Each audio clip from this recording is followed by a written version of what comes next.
나의 방패시라 나의 하나님 나의 하나님 구원의 뿌리시요 나의 산성이라.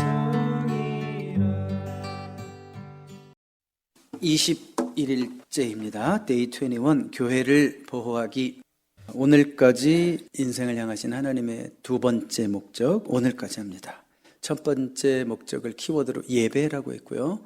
이 교회에서 예배를 하든지 우리 삶을 통해서 하나님을 기쁘게 해드리는 모든 예배의 행위든지 그것을 위해서 하나님이 우리를 목적하시고 창조하셨다라는 게 첫 번째 목적이었고, 두 번째 목적은 우리를 하나님의 가족으로 태어나게 하셔서 우리가 교회가 되게 하시고 교회를 통해서 또 함께 성장하고 우리가 자라갈 수 있도록 하기 위해서 이 교회라는 공동체를 주셨다는 것, 교회를 통해서 성장하는 것, 그것이 두 번째 목적인데, 그 가운데 오늘 이제 두 번째 목적의 마지막입니다. 교회를 보호하기. Protecting your church. 자, 우리 외울 말씀 함께 같이 읽습니다. 시작. 그러므로 우리는 서로 화평을 도모하는 일과 서로 덕을 세우는 일에 힘을 씁시다. 로마서 14장 19절을 세 번역으로 읽었는데요. 우리 한 번 더 읽어볼게요. 시작. 그러므로 우리는 서로 화평을 도모하는 일과 서로 덕을 세우는 일에 힘을 씁시다. 여기서 우리가 밑줄을 그어야 한다면 힘을 씁시다. 힘을 씁시다. 그러니까 교회를 저절로 보호할 수는 없구나. 우리가 힘을 써야 되는 거구나. 생각할 점도 보세요. 교회의 하나됨을 보호하는 것은 나의 책임이다. 하나님이 알아서 해주세요가 아니라 교회의 하나됨을 보호하는 것은 나의 책임이다. 이제 이런 생각을 우리가 갖고 오늘 하루 생각하시기 바랍니다. 하늘에 계신 하나님 아버지는 모든 이 세상의 부모들과 마찬가지로 당신의 자녀들이 서로 어울려 잘 지내는 모습에 기뻐하신다. 당연한 얘기죠. 우리 인간의 부모들도 그렇잖아요. 자녀들끼리 싸울 때처럼 속상할 데가 없어요. 정말 그거보다 더 속상한 일이 거의 없어요. 마찬가지로 우리가 하나님의 같은 자녀로서 우리끼리 불화가 있고 다툼이 있고 사랑이 없고 그런 모습을 본다면 우리 하나님이 기뻐하실 수 없죠. 반대로 자녀들이 서로 어울려 잘 지내는 모습을 우리 하나님 아버지 기뻐하시는 줄 믿습니다. 하나됨을 얼마나 원하시는지 우리 예수님이 요한복음 17장 20절, 요한복음 17장이 이제 무슨 제목이냐면 그 예수님의 대제사장적 중보기도라고 그래요. 요즘 청소년들에게요, 대제사장적 중보기도, 이런 뭔 말인지 하나도 몰라요. 포스트 모던 시대 우리 어린아이들은. 그러니까 우리는 알죠. 대제사장적 중보기도. 우리를 대신해서 누군가 위에서 기도해 주시는 분이 있다. 그런 얘기죠. 자, 그런데 예수님이 이 땅에 오셔서 공생애를 마치시고 이제 승천하시기 전에 가장 간절함이 있을 거 아니에요. 아이고, 내가 떠나면, 물론 성령이 오시지만 내가 떠나면 이 제자들 어떡하나 이렇게 걱정하실 때 그 간절함에서 나온 기도의 넘버원이 그거예요. 하나님, 아버지께 기도하는 거죠. 예수님이 우리가 성부, 성자, 성령을 그렇게 표현하고 있어요. 우리가 하나됨과 같이 저들도 우리처럼 하나가 되게 하옵소서. 이런 기도를 드리셨다는 거예요. 자, 그러니까 우리의 하나됨을 우리 예수님이 얼마나 간절히 원하시는지를 알 수 있는 거죠. 에베소서 4장 3절 말씀도 볼까요? 평안에 매는 줄로 성령이 하나 되게 하신 것을 힘써 지키라. 이것이 주님의 소원입니다. 여기에서도 역시 동그라미를 친다면 힘써 지키라. 성령이 하나 되게 하셨지만 분명히 성령께서 하시는 일이 있지만, 주도권적인 사역이 있지만 우리가 협력해야 되는 것이구나라는 걸 알 수 있습니다. 자, 그러면 어떻게 하나됨을 지켜갈 수 있을까? 그래서 교회를 보호할 수 있을까? 자, 이 책의 아웃라인대로 한번 빨리 나갈게요. 첫 번째로 서로의 차이보다는 공유하는 것에 초점을 맞추라. 우리가 차이점을 불편해하기 시작하면 한도 끝도 없이 힘들어지죠. 왜 저래? 왜 나랑 달라? 이렇게 생각하다 보면 정말 한도 끝도 없이 힘들어집니다.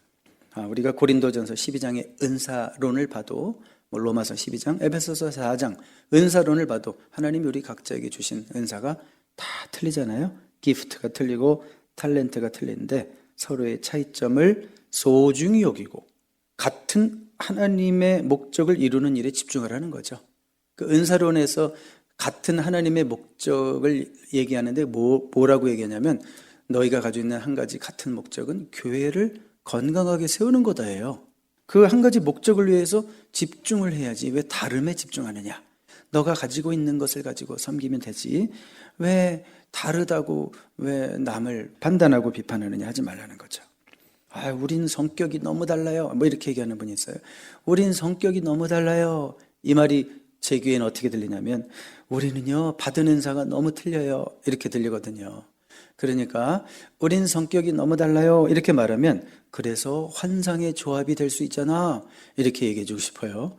다르기 때문에 환상의 조합이라는 말도 나오지. 다 똑같으면 뭐가 나오겠어요. 뭐 조합이라는 게 뭐가 필요해. 다 똑같은데 그렇지만 다르기 때문에 은사가 다르기 때문에 환상의 조합이 될 수 있습니다. 그래서 서로의 차이보다는 공유하는 것. We have in common. 뭐예요? 교회를 세우는 것. 그 한 가지 목적을 위해서 우리 자신을 드리면 됩니다. 두 번째로 하나됨을 지켜갈 수 있기 위해서 현실적인 기대를 하라. 에베소서 4장 2절 말씀 먼저 읽어드릴게요. 모든 겸손과 온유로 하고 오래 참음으로 사랑 가운데서 서로 용납하고 모든 겸손과 온유로 해라. 오래 참아라. 사랑 가운데서 서로 용납하라. 이런 말씀, 이런 권면의 말씀이 있다는 게 무슨 뜻일까요? 교회의 불완전성이 전제되는 거예요. 겸손하지 못할 수도 있고 참기 힘들 수도 있고 참기 힘든 사람도 있고 사랑하기 힘들 수도 있고 이게 전제되어 있는 거예요. 자, 그러니까 불완전한 공동체구나라는 게 전제되어 있는 거예요. 이것을 인정하지 못하고 교회는 아주 완벽한 천사들만 모인 공동체여야 해라는 것은 비현실적인 기대다. 그런 얘기죠. 교회는 우리를 포함한 죄인들로 구성되어 있다는 사실을 기억해야 합니다. 꼭 이 말이 빠지면 안 돼요. 교회는 나를 포함한 죄인들로 구성되어 있다는 사실을 꼭 기억해야 합니다. 어떤 분이 그랬대잖아요. 스펄전 목사님인가 무디 목사님에게 아마 있었던 예화인데 찾아가가지고 목사님 이 세상에는 완전한 교회 없습니까? 완전한 교회 없습니까? 나 완전한 교회 찾고 싶어요. 그랬더니 목사님이 하시는 말씀이 혹시 찾으면 나도 좀 소개해줘. 그런데 혹시 찾는다 해도 너 그 교회 가지 마. 왜요 목사님? 왜 가지 말라고 그래요? 야, 그 완전한 교회 네가 가면 완전함이 깨지잖아 임마. 목사님이 이렇게 얘기했다고 하잖아요. 자, 우리 모두는 불완전하고 은혜가 필요한 자입니다. 그래서 제가 제일 좋아하는 단어가 은혜고 우리 교회 이름도 은혜와 사랑의 교회가 됐죠. 우리 모두가 불완전하고 은혜가 필요한 자입니다. 이 책에서 이런 재밌는 말을 합니다. 모든 교회에 이런 편말을 붙여놓으면 어떻겠냐 이렇게 얘기했어요. 교회에다가 편말을 딱 붙여놓는 거예요. 교회 입구에다가. 완벽한 사람은 지원하지 않아도 됩니다. 이곳은 스스로가 죄인이고 은혜가 필요하다고 인정하는 사람, 은혜가 필요하다고 인정하는 사람, 죄인인 것을 인정하는 사람, 영적으로 성장하는 사람만을 위한 곳입니다. 이렇게 한번 붙여놓으래요. 자, 교회는 완벽한 사람이 오는 것이 아니죠. 현실적인 기대를 해야 됩니다. 자, 세 번째로 교회가 하나됨을 지켜갈 수 있기 위해서 교회를 보호하기 위해서는 비판하기보다는 격려하라 이런 말씀입니다. 로마서 14장 10절 먼저 읽어드릴게요. 그런데 어찌하여 그대는 형제나 자매를 비판합니까?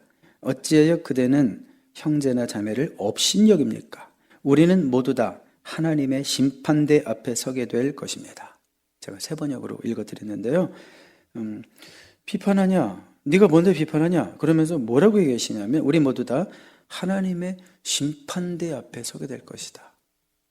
여러 가지로 해석이 가능하지만 판단은 하나님 몫이다. 그런 얘기로 여러분들이 이해하시면 돼요. 그러니까 결정적인 판단은 우리가 할 수가 없어요.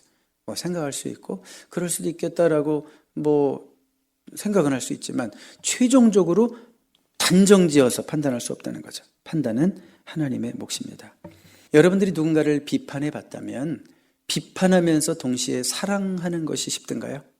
내가 누군가를 신랄하게 비판하면서 아주 뜨겁게 사랑하는 것이 가능하던가요? 거의 안 되지 않습니까? 비판하면서 동시에 사랑한다는 것은 쉽지 않습니다. 그리고 이 책에서는 단호하게 얘기합니다. 비난하고 불평하며 하나님의 가족을 비판하는 것은 사탄의 일이다. 아주 단정적으로 얘기합니다. 사탄의 일이다. 요한계시록 12장 10절에 보면 사탄은 어떻게 소개되고 있냐면 우리 형제들을 밤낮 고소하는 자다. 그러니까 믿는 자들을, 하나님의 자녀들을 밤낮 고소하는 자다. 쟤는 뭐가 안 되고 뭐가 저래서 안 되고 쟤는 저래서 죄인이고 밤낮 비판하고 고소하는 자다라고 얘기하고 있어요. 여러분, 그리스도인이 마귀일 수 있어요? 당연히 없죠. 그렇지만 그리스도인도 마귀적이 될 수 있어요? 없어요? 순간적으로 될 수 있죠. 언제요? 우리가 누군가를 신랄하게 비판할 때는 꼭 그 얼굴을 보십시오. 마귀 사촌 같을 거야 아마. 그러니까 우리 그리스도인들도 얼마든지 순간적으로 마귀적이 될 수 있어요. 자, 비판하기보다는 격려하라 말씀하십니다. 자, 네 번째로 하나됨을 어떻게 지켜갈 수 있을까? 교회를 보호하기 위해서 네 번째, 험담을 귀담아 듣지 말라. 험담을 귀담아 듣지 말라. 이 책에서 재미있는 표현을 씁니다. 험담에 귀를 기울이는 것은 훔친 물건을 받는 것과 같다. 험담에 귀를 기울이는 것은 훔친 물건인 줄 알면서도 받는 것과 같다. 이런 얘기예요. 뻔히 알면서 받았으면 공범이 되는 거예요. 그러니까 험담하는 자나 험담에 귀를 기울이는 자나 같은 죄를 짓는 거예요. 아니, 지금 귀가 막혀있지도 않고 들려오는 걸 어떡하란 말이에요. 그렇게 듣는 거와 아주 험담에 관심을 갖고 아주 귀를 기울이면서 정말 그런 거야? 그러면서 온갖 관심을 폭발시켜서 듣는 거랑 틀린 거예요. 잠언 17장 4절 읽어드릴게요. 잠언 17장 4절. 악을 행하는 자는 사악한 입술이 하는 말을 잘 듣고 거짓말을 하는 자는 악한 혀가 하는 말에 귀를 기울이느니라. 여기 보니까 악을 행하는 자, 거짓말하는 자, 그런 자들은요 아주 그 악한 자들이 하는 말에 귀를 기울인대요. 이상하게 뭐 누가 남 욕 얘기하고 남 험담하고 비판하는데 이상하게 자꾸 그런 데 관심이 너무 많이 쏠린다. 그러면 우리 자신들을 점검해 봐야 되는 거예요. 그렇죠? 공범이라는 거예요. 험담을 귀담아 듣는 것도. 자, 중요한 사실 또 이 책에서 지적합니다. 우리에게 험담을 늘어놓는 사람은, 우리에게 누군가에 대한 험담을 늘어놓는 사람은 우리에 대해서도 누군가에게 험담을 할 가능성이 매우 높다. 이렇게 얘기하고 있습니다. 그 사람은 험담을 하는 것이 거의 습관이고 본성이기 때문에 또 상황이 바뀌면 누군가에게 가서는 내 험담을 할 거라. 그런 얘기까지 하고 있습니다. 자, 험담에 귀담아 듣는 거 여러분 가볍게 생각하면 안 된다는 거 오늘 말씀을 통해서 다시 한번 우리가 좀 확인하고 다짐했으면 좋겠습니다. 다섯 번째, 자, 우리 같이 읽어볼까요? 어떻게 하나됨을 지켜갈 수 있을까? 다섯 번째 시작. 갈등을 해결하는 하나님의 방법을 익히라. 자, 먼저 읽어드릴게요. 마태복음 18장 15절부터 17절까지 갈등을 해결하는 하나님의 방법을 우리 예수님께서 친히 말씀하셨는데요.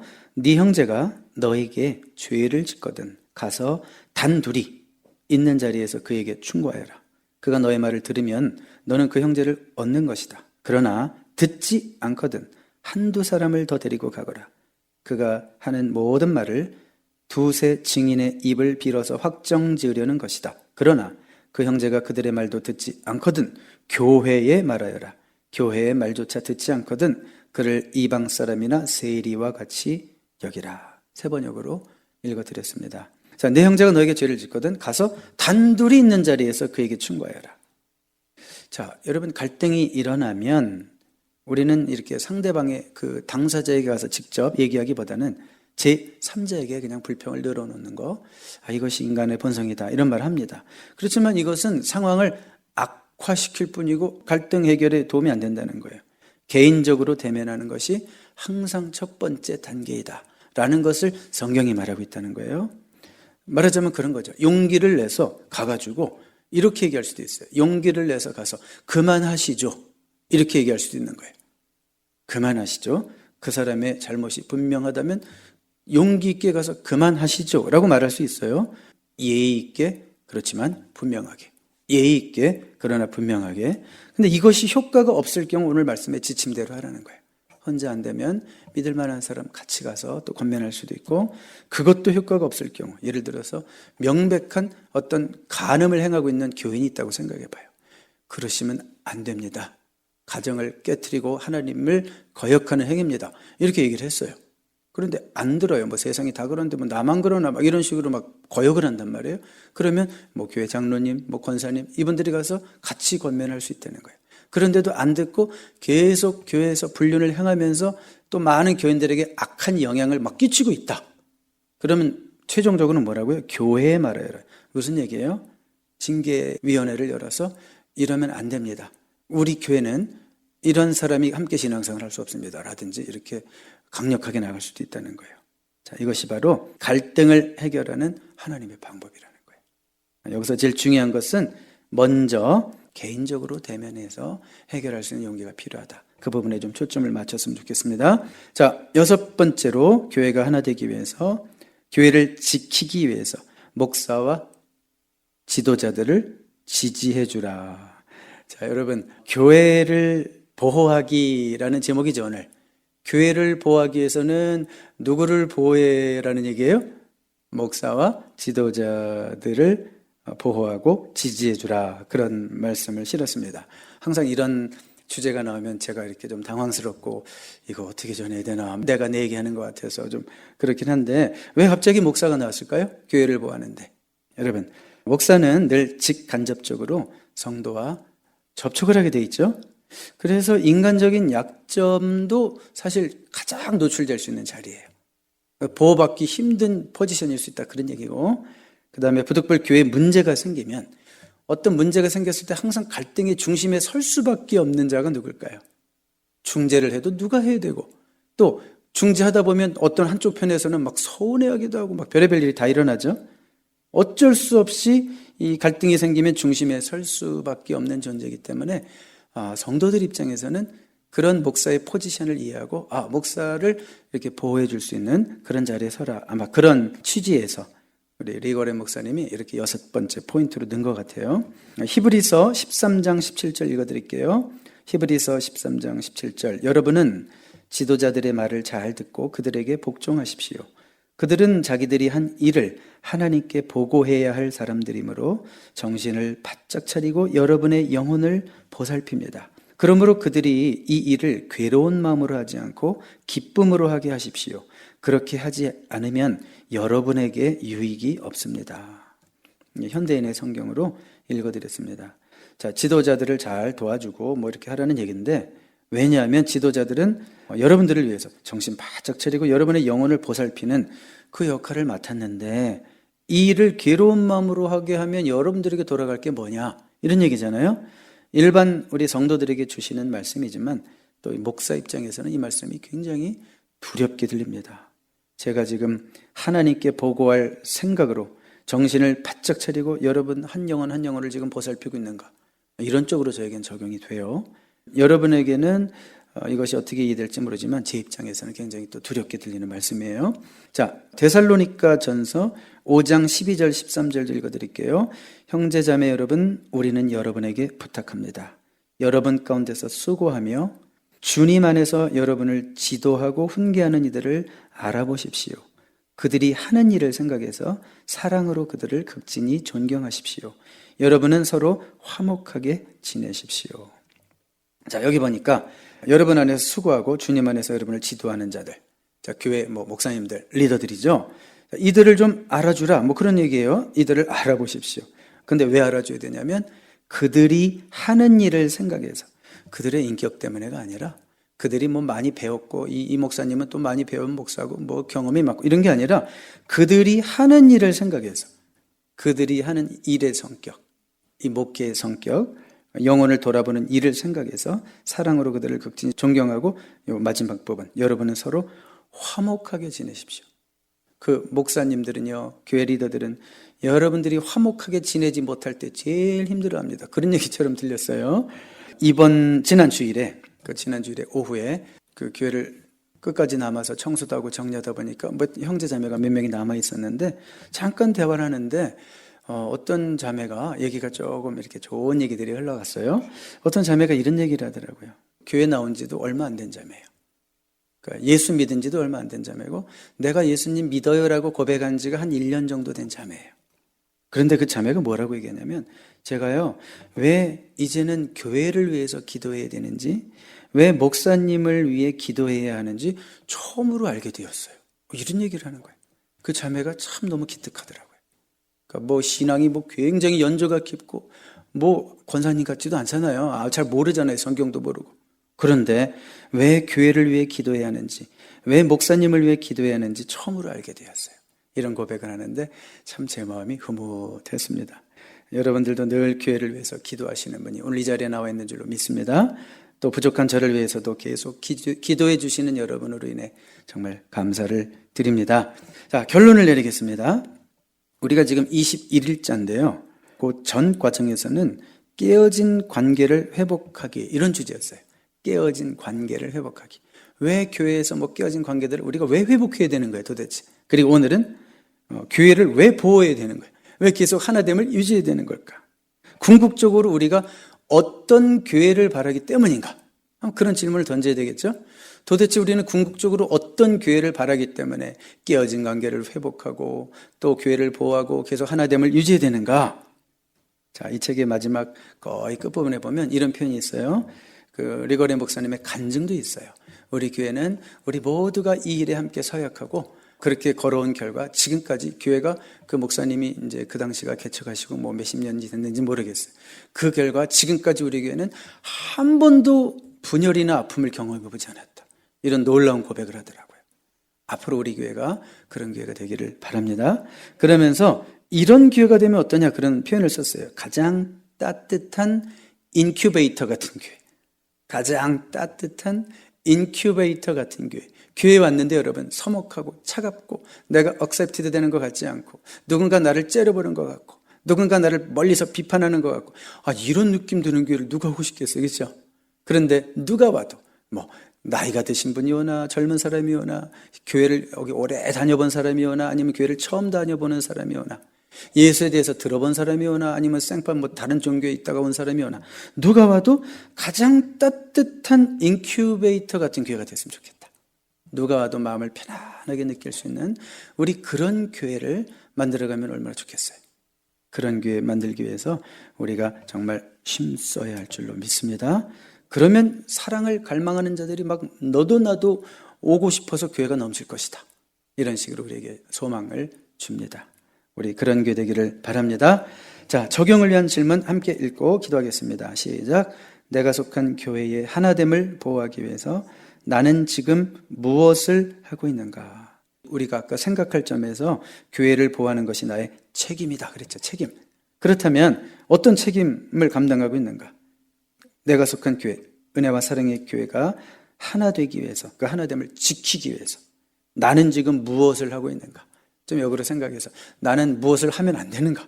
뭐 그런 생각도 해보고, 그럼 나는 또 무엇을 해야 될 것인가? 한번 여러분 자신들을 점검하고 돌아보는 시간 되기를 바랍니다. 기도하겠습니다. 하나님 아버지, 교회를 허락하신 것 감사를 드립니다.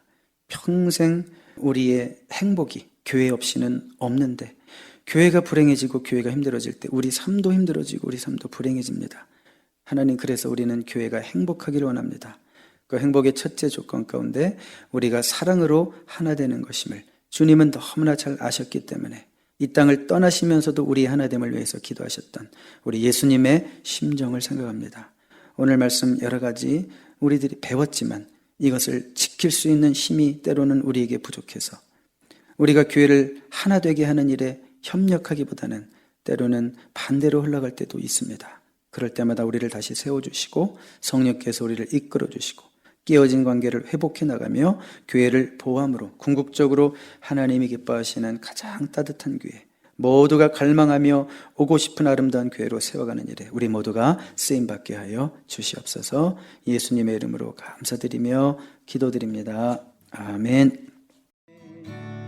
삶의 한 절이라도 그분을 닮기 원하네. 사랑 그 높은 길로 가기 원하네. 그 좁은 길로 가길 원하네. 그 좁은 길로 가길 원하네. 그 깊은 길로, 그 깊은 길로 가길 원하네.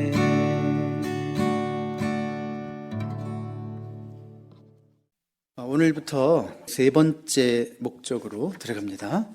벌써 22일째가 되었고 또 5가지 목적 중에서 세 번째 목적, 하나님께서 우리 인생들을 향하신 목적, 세 번째 목적은 바로 성화라는 단어로 말할 수 있을 것 같은데요. 풀었으면 우리는 그리스도를 닮도록 창조되었다.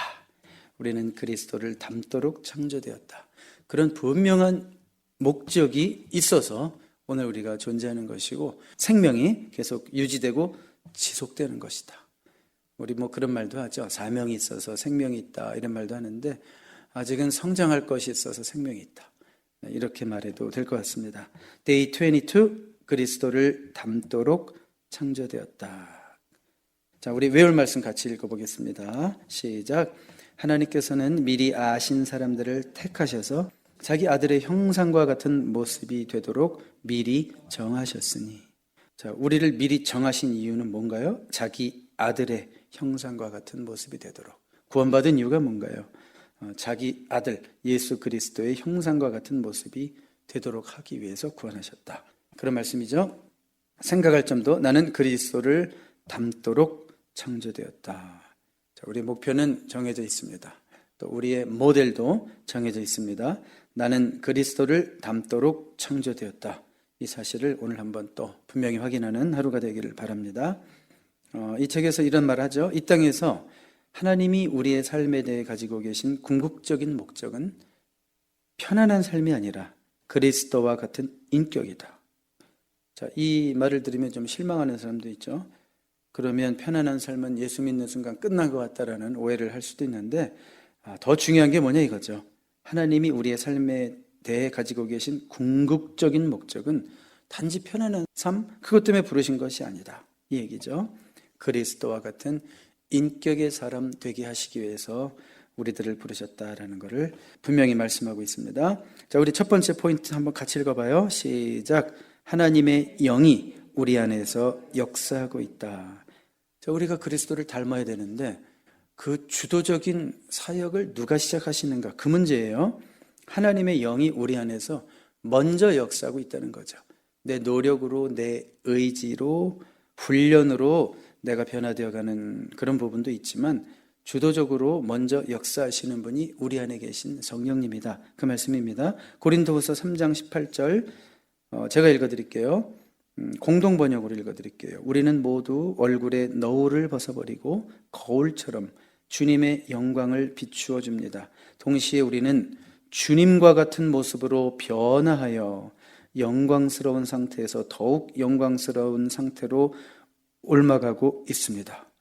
이것은 성령이신 주님께서 이루시는 일입니다. 점점 더 영광스럽게 주님처럼 변화되어 가고 있는데 이것이 누구의 일이냐라는 것 분명히 말씀하십니다. 성령이신 주님께서 이루시는 일입니다. 그러니까 우리 안에 그리스도를 닮은 성품을 만드시는 것은 성령님의 일이고요. 이렇게 우리가 더욱 예수님을 점점 닮아가는 과정을 sanctification, 성화라고 부르는데 이것이 우리의 삶의 세 번째 목적이다. 그 말씀입니다. 우리 스스로 예수님의 성품을 만들 수 없고요. 아무리 돌을 오래 닦아도 되지 않습니다. 오직 성령님이 변화를 주도하시고 우리는 거기에 이제 응답하고 협력하는 것이죠. 자, 그래서 두 번째 포인트 한번 읽어봐요. 시작. 우리는 성령의 역사하심에 협력해야 한다. 여기 지금 당위적으로 써놨는데 협력해야 한다라고 써놨지만 거듭남의 증거가 뭘까요? 구원받은 사람의 증거로 나타나는 것 가운데 하나는 당연히 이런 소원이 생기죠. 거룩해지고 싶다. 예수님 닮고 싶다. 야, 나도 예수님처럼 변화되어 가고 싶다. 당연히 그런 성장에 대한 의지, 열망, 소원이 생기죠. 그래서 이런 말 하지 않아도 거듭난 사람은 성령님의 역사하심에 기꺼이 협력합니다. 우리의 순종이 중요하다 그런 얘기를 그렇지만 한편으로는 또 얘기하고 있는 거예요. 성령님은 이런 표현을 쓰고 있어요. 성령님은 우리가 믿음의 발걸음을 옮기는 그 순간에 힘을 드러내신다. 마치 요단강을 건널 때 이스라엘 백성들이 요단강을 건널 때 먼저 믿음의 발을 내디뎠을 때 요단강이 갈라지기 시작했던 마치 그런 사실을 연상시키죠. 마찬가지로 우리가 믿음의 발걸음을 옮기는 그 순간에 성령님도 힘을 드러내셔서 우리 안에서 우리를 변화시키는 그 역사의 사건을 시작하신다. 그런 말씀입니다. 구원이라는 것은 우리의 노력으로 되는 것 아니지만 영적인 성장은 우리의 노력이 필요하다라는 것을 여러분 꼭 기억하십시오. 어떻게 오해하는 사람들이 있는가 하면 수동적인 태도가 믿음이 좋은 거다라고 오해하는 사람들이 있어요. 수동적 태도가. 너희는 그냥 가만히 있어라. 그런 말씀도 있죠, 성경에. 너희는 가만히 있어서. 근데 그것은 뭐냐면 하나님이 주도적으로 이루시는 구원에 있어서는 우리가 가만히 있어서 하나님이 행하시는 일을 봐야 되죠. 그렇지만 영적인 성장을 위한 일에는 우리가 가만히 있으면 안 되고 우리가 노력을 해야 돼요. 가만히 있는 믿음이 좋은 믿음이 아니라 부지런히, 제가 가끔 쓰는 표현으로 부지런히 날개짓하는 그런 신앙이 좋은 신앙입니다. 그래서 여기 에베소서 4장 22절, 23절, 24절에 보면 우리가 성령님의 역사심에 어떻게 협력할 수 있는지 그런 세 단계로 보여주고 있어요. 에베소서 4장 22절 한번 읽어드릴게요. 너희는 유혹의 욕심을 따라 썩어져가는 구습을 쫓는 옛사람을 벗어버리고, 이렇게 돼 있죠. 자, 그러니까 첫 번째로 우리의 옛사람을 벗어버려야 합니다. 우리의 옛 태도를 버려야 합니다. 자, 그런 썩어져가는 구습을 쫓는 옛사람을 주님이 벗겨주세요에 아니면 내가 벗어야 되는 거예요. 여기 말씀대로 보세요. 너희는 벗어버리고, 그러니까 내가 벗는 거예요. 내가 벗는 거예요. 그러니까 늘 수동적으로 주님이 알아서 해주시겠지, 언젠가는 되겠지, 이러면 언젠가 안 되고 평생 안 돼요. 내가 결단하고 내가 벗어버려야 되는 거예요. 매 순간 그렇게 선택하면서 살아라, 그런 말씀이고요. 두 번째로 이제 우리 이어지는 에베소서 4장 23절, 성령이 너의 사고방식을 변화시키도록 하라. 자, CEV 버전으로 읽어드렸는데 우리의 사고방식을 바꿔야 된다는 거예요. 자, 이것도 마찬가지예요. 하나님 바꿔주세요, 바꿔주세요. 바꿔달라고만 기도하지 말고 성령님을 의지하면서 네가 바꿔라, 그런 얘기예요. 절대로 우리 주님께서는 우리를 그렇게 로봇처럼 넌 가만히 있어, 내가 알아서 다 해줄 테니까, 그게 아니란 말이에요. 협력을 원하시는 거지 알아서 가만히만 있어라, 이런 수동적인 자세를 원하시는 것이 아닙니다. 오늘도 우리 또 기도할 때 하나님 바꿔주세요, 이것도 바꿔주세요, 안 돼요, 이러지 말고 그냥 성령님 의지합니다, 내가 바꾸겠습니다, 이런 좀 더 멋있고 공격적인 자세로 우리의 삶에 그런 자세가 있었으면 좋겠습니다. 이어서 에베소서 4장 24절, 하나님을 따라 의와 진리의 거룩함으로 지으심을 받은 새 사람을 입으라. 자, 그러니까 우리는요, 새롭고 거룩한 습관을 발전시킴으로 그리스도의 성품을 입어야 한다는 거예요. 자, 여기 새 사람을 입는 것도 내가 해야 되는 것이고, 거룩한 습관을 발전시킴으로 그리스도의 성품을 입으라고 했을 때, 거룩한 습관은 주님이 만들어주시는 것이 아닙니다. 내가 하나하나 만들어가는 겁니다. 아침에 기도하는 습관도 내가 만들어가는 것이고, 하루의 시간을 정해서 하나님 말씀을 읽고 묵상하고 하나님에게 집중하는 시간을 갖는 것도, 그런 거룩한 습관도 내가 만들어가는 것이에요. 그러니까 구원은, 다시 한번 들어보세요. 이 책에 나온 말 그대로 구원은 우리의 노력으로 되는 건 아니지만 영적인 성장은 우리가 노력해야 얻을 수 있다라는 거 우리 꼭 기억하시기 바랍니다. 그리고 우리는 거듭난 하나님의 자녀들이기 때문에 이 성령님께서 주도하시는 역사하심에 기꺼이 협력해서, 또 오늘 우리가 이렇게 기도의 자리로 나와 계신 줄로 믿고, 우리가 이렇게 주님을 따라가는 삶을, 주님 닮아가는 삶을 자원해서 자발적으로 살아가게 되는 줄로 믿습니다. 자, 세 번째 포인트 같이 읽습니다. 시작. 하나님은 우리의 변화를 위해 당신의 말씀, 사람들, 그리고 상황을 이용하신다. 이게 이제 제일 중요한 포인트입니다. 왜 그러는가 하면, 앞으로 이제 세 번째 목적을 우리 삶 가운데 달성하기 위해서 하나님이 이루시는 일들이, 이런 것들을 사용하시기 때문에 앞으로 이어질 챕터에서 계속 이게 나오는 거예요. 이제 하나님 우리의 변화를 위해서 당신의 말씀을 사용하시고 사람들을 사용하시고 상황을 사용하신다는 거, 이게 앞으로 이어지는 챕터에 계속 나옵니다. 그 많은 사람들의 오해 가운데는 그거죠. 영적인 성장을 위해서 필요한 것은 성경 공부와 기도, 이것이 전부다. 성경 공부와 기도만 있으면 된다. 이게 오해라는 거예요. 이게 오해라는 거죠. 우리 삶에는 성경 공부와 기도만을 통해서 절대 바뀌지 않는 것들이 있다, 이런 얘기죠. 심지어 여러분들을 디스커리지 하려는 말은 아니지만 40일 새벽 기도회를 참석한다고 해서 우리가 변하면 좋겠지만 변하지 않을 수도 있는 거예요.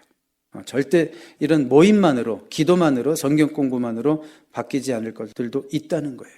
그래서 하나님은 누구를 사용하시는가? 사람을 사용하신다. 이 포인트를 이 책에서, 이 챕터에서도 얘기하고 있고 앞으로 이어지는 챕터에서도 계속 강조하고 있습니다. 하나님은 사람을 사용하신다. 어떻게 사용하시든지, 긍정적으로 사용하시든지 부정적인 경험으로 사용하시든지 하나님은 사람을 사용하십니다. 또 어떤 오해가 있냐면 수도원 같은 데서 홀로 지내는 사람이 영적으로 가장 성숙하지 않을까라고 하는 또 오해가 있는 거죠. 영적인 성숙은요, 그리스도처럼 사랑하는 것을 배우는 것이기 때문에 혼자서는 이룰 수 없는 거죠.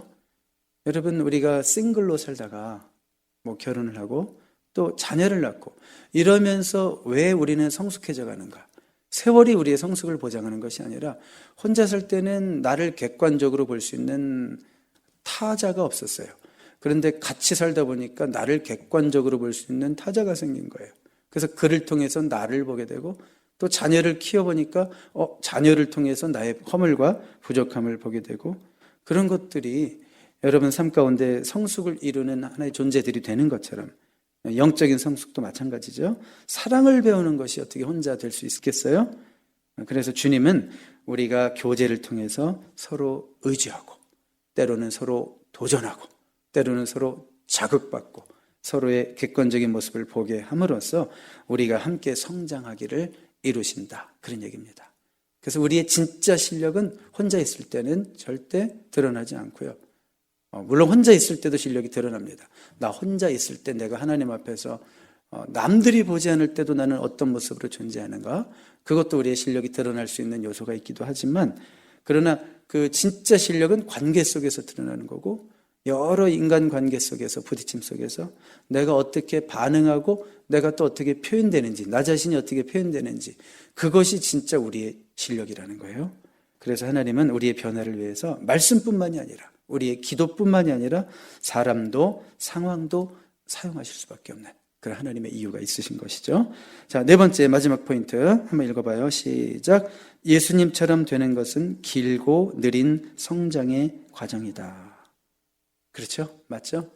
하루아침에 되는 거 아닙니다. 맥스 루케이더 목사님의 책을 최근에 읽었어요. 그 보험 문제 때문에 오피스를 찾아갔는데 그날이 금요일이라 마감 때문에 그런지 기다리는 사람이 한 30명, 40명이 너무 많이 있더라고요. 그래서 늘 책을 한 권 갖고 가니까 책을 딱 펴서 한 챕터를 다 읽었어요. 근데 그 중에 이런 말이 나와요. 죄송하지만 영어로 잠깐 읽어드리고 번역해 볼게요. We would be wrong to think this change happens overnight. 그러니까 이런 변화가 예수 그리스도 닮아가는 이런 변화가 하룻밤 사이에 일어난다고 생각하는 것은 틀렸다. But we would be equally wrong to assume change never happens ever. 그렇지만 이런 변화들이 결단코 일어나지 않을 거다라고 생각하는 것도 틀렸다. 충분히 공감할 수 있는 말이죠. 아유, 변화가 하루아침에 일어날 수 있다. 이건 거짓말이에요. 그럴 수 없어요. 그렇지만 더 큰 거짓말은 뭐냐면 예수 믿어도 사람은 안 변해. 이런 말에 속지 말라고요. 예수 믿는다고 사람이 변하나? 변하죠. 변하는데 하루아침에 되는 것이 아니라 시간이 걸리고 또 평생에 걸친 작업이다라는 거. 우리가 그것을 믿을 수 있어야 됩니다. 에베소서 4장 13절 읽어드릴게요. 그러므로 우리 모두가 하나님의 아들을 믿는 일과 아는 일에 하나가 되고 온전한 사람이 되어서 그리스도의 충만하심의 경지에까지 다다르게 됩니다. 선포잖아요. 그렇죠? 이거는 온전한 사람이 될 겁니다. 그리고 그리스도의 충만하심의 경지까지 다다르게 될 겁니다. 이렇게 성경이 말씀하고 있잖아요. 자, 그렇지만 이것이 하루아침에 될 겁니다. 이런 말은 아니죠. 우리 평생에 걸친 그렇구나. 결국은 될 거구나. 이런 소망을 여러분 마음속에 오늘도 품으시기 바랍니다. 자, 결론을 내리겠습니다. 우리 한번 여기 세 줄 쭉 한번 같이 읽어볼게요. 결론 시작. 예수님은 우리가 단지 이 땅에서 편안하게 살게 하시려고 십자가를 지신 것이 아니다. 우리를 천국으로 데려가시기 전에 우리를 그리스도와 같은 모습으로 만들기를 원하시는 하나님의 높으신 뜻을 생각하라. 우리를 천국 가기 전에 그리스도와 같은 모습으로 만들기를 원하시는 하나님의 높으신 뜻이 있는데, 우리가 이 높으신 뜻을 놓치면 우리는 계속 인생 가운데 혼란을 겪고 또 오해하게 돼요. 왜 그러지? 왜 그러지? 왜 자꾸 내 삶에 이런 일이 일어나지? 왜 내 기도가 이렇게 응답이 안 되지? 왜 기도의 응답이 더디지? 왜 하나님 나에게 이런 고난과 시련을 주시는 거지? 자, 왜 이런 혼란을 겪고 질문을 하게 되는 이유가 뭐예요? 애초에 하나님의 계획 속에서 그런 것임에도 불구하고 우리는 자꾸 오해하는 거예요. 왜 자꾸 내 삶이 편안하지 않지? 자, 뭐라고 그랬어요? 하나님의 궁극적인 목적은 편안한 삶이 아니라 그리스도와 같은 인격을 우리 가운데서 이루시기 위해서 우리를 부르셨는데, 그것이 우리의 편안한 삶으로는 결코 이루어질 수가 없어요. 아이고 큰일 났네, 이제는 편안한 삶 다 끝났네라고 절망하실지 모르겠지만, 우리의 그 하나님의 더 깊으신 뜻을 생각한다면 고난 중에도 하나님의 뜻을 이루어가는 인생이 되는 줄로 믿습니다. 그래서 우리는 삶의 작은 일에도 그분을 닮기 원하네. 오늘 우리가 찬양했던 것처럼 그런 소원을 가지고 기쁠 때 하나님께 감사하고 힘들 때도 하나님의 계획 속에서 나를 빚어가시는 지금 이 시간도 의미가 있다라고 고백하게 될 줄로 믿습니다. 우리 기도하겠습니다. 하나님 아버지, 오늘부터 세 번째 목적을 우리가 함께 봅니다. 예수 그리스도를 닮도록 창조된 우리를 구원하신 이유는 우리를 구원하신 이후로 바로 천국에 보내시는 것이 아니라 천국에 이르기까지 먼저 우리들을 그리스도와 같은 모습으로 만들어 가시는 인생의 긴 여정이 이제 우리에게 숙제로 놓여 있는 것을 우리가 깨닫습니다. 그 변화는 성령님께서 주도하시지만 우리의 의지적인 협력과 순종의 과정이 필요한 것을 압니다.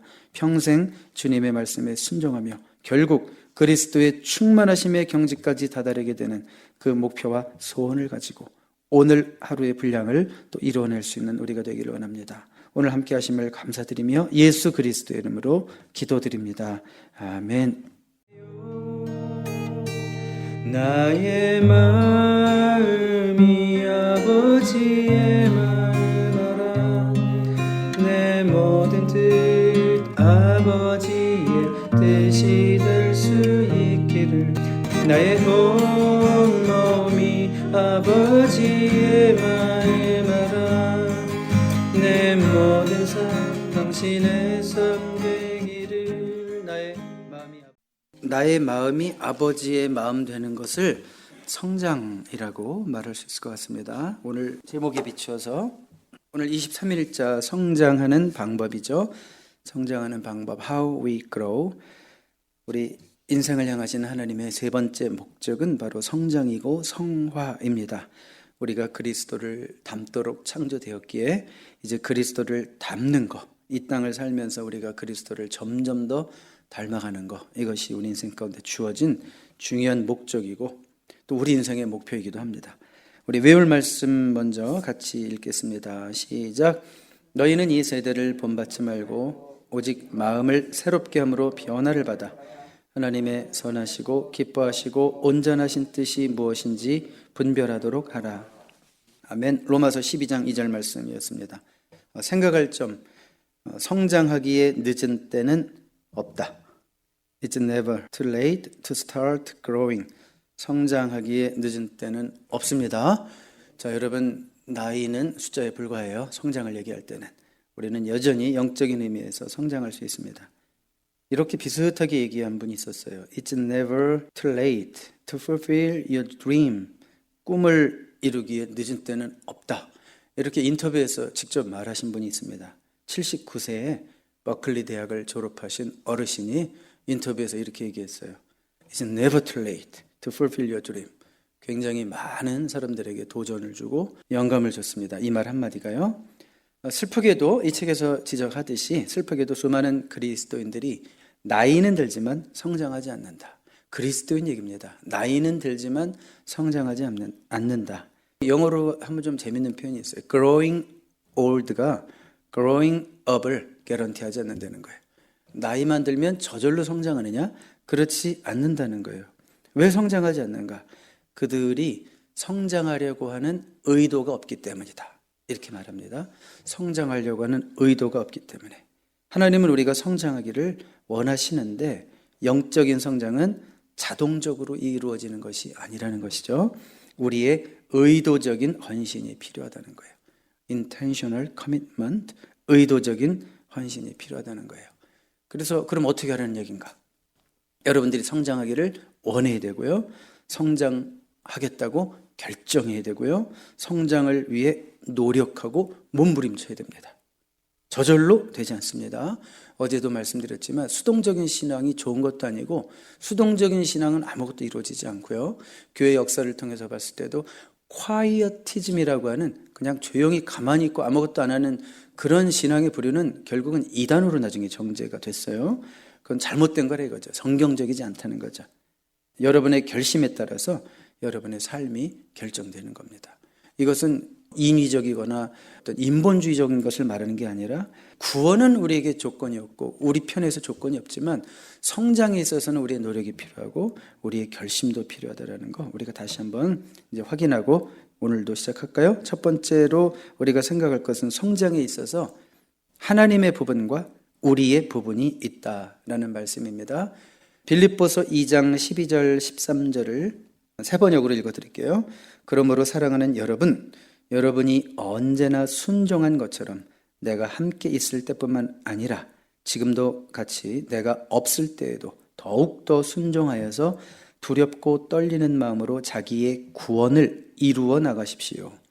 하나님은 여러분 안에서 활동하셔서 여러분으로 하여금 하나님을 기쁘게 해드릴 것을 염원하게 하시고 실천하게 하시는 분입니다. 여기 보면 이제 두렵고 떨리는 마음으로 순종하여서 두렵고 떨리는 마음으로 자기의 구원을 이루어 나가라 이런 말이 있죠. 구원을 이루어 나가라 라고 하는 것은 무슨 얘기인가요? 나의 부분이죠. 구원을 얻기 위해서가 아니라 우리는 이미 하나님의 은혜로 구원받았는데 이제 그 칭의의 차원의 구원이 아니라 성화의 차원에서 이제 성장하기 위해서 우리가 해야 될 것이 있다. 그런 얘기죠. 여기 보면 순종이라는 단어, 그 다음에 두렵고 떨리는 마음, 순간순간 두렵고 떨리는 마음, 순종하는 마음으로 우리의 구원을 이루어 가라는 거예요. 이거는 성화의 구원에서 주어진 말씀이라는 거 꼭 기억하십시오. 구원의 조건으로서 우리가 두렵고 떨림으로 순종해야 된다가 아니라 구원받았기 때문에 이제는 성장을 위해서, 성화를 위해서 우리가 해야 할 것이 있다. 나의 부분, 우리의 부분을 말씀하시는 거예요. 그러면 전적으로 구원받은 후에 성장이 우리의 몫인가? 아니죠. 하나님이 여전히 우리 안에서 활동하신다 이거죠. 하나님은 여러분 안에서 활동하셔서 그렇게 살 수 있도록 도우시고 실천할 수 있도록 도우시고 순종할 수 있도록 도우신다. 그런 말씀이죠. 그러니까 하나님의 부분이에요. 그러니까 영적인 성장이라는 것은 우리와 성령이 협력하여 이루는 것이다. 영어로 보면 이제 나의 부분은 work out이고 하나님의 부분은 work in이고 그리고 이제 함께 협력하여 이루어가는 거니까 협력해서 이루어가는 것이니까 work with다. 이렇게 얘기하고 있어요. 이 책에서. 그러니까 첫 번째 포인트 뭐였습니까? 성장을 위해서 하나님의 부분과 우리의 부분이 있다는 거 우리가 기억해야 됩니다. 두 번째 포인트, 성장하는 방법. 어떻게 우리가 성장할 것인가? 먼저 자동 조종 장치부터 바꿔라. 이렇게 말씀하고 있어요. 이게 무슨 얘기냐면 풀어서 말씀드리면 행동이 아니라 먼저 생각을 바꾸라는 뜻이에요. 뭐 이것도 하지 말아야지, 이것도 해야지, 저것도 하지 말아야지, 저것도 해야지. 이렇게 어떤 행동을 위한 결심보다 기본적인 너가 가지고 있는 생각을 바꿔야 된다. 이제 그런 말씀을 하고 있는 거예요. 그 생각을 그 자동 조종 장치 이런 식으로 비유적으로 표현하고 있는 거죠. 거기서 예를 들고 있습니다. 책에서. 동쪽으로 가도록 자동 조종 장치가 되어 있는 고속 보트가 있다고 생각해 봐라 이거예요. 그 보트는 이 자동 조정 장치가 되어 있기 때문에 가만히 그냥 핸들을 살짝 잡고 있으면 자기가 알아서 막 동쪽으로만 계속 가는 거예요. 그런데 운행하는 사람이 동쪽이 아니라 서쪽으로 반대로 바꾸고 싶은 거예요. 그러면 핸들을 막 돌리겠죠. 억지로. 돌릴 수는 있죠. 억지로. 근데 힘이 들어요. 왜요? 자동 조종 장치가 동쪽으로 돼 있으니까 얘가 자꾸 동쪽으로 가는 거예요. 근데 계속 막 거꾸로 가려고 핸들을 돌립니다. 그러다 보면 계속 저항을 느끼게 되고 나중에는 막 힘이 빠져가지고 핸들을 탁 놓쳐버린단 말이에요. 그러면 결국은 그 보트가 또 어떻게 가요? 다시 제자리로 해가지고 동쪽으로 또 간다 이거예요. 자, 이게 뭘까요? 생각의 근본적 변화 없는 우리의 결심이 그렇다는 거죠.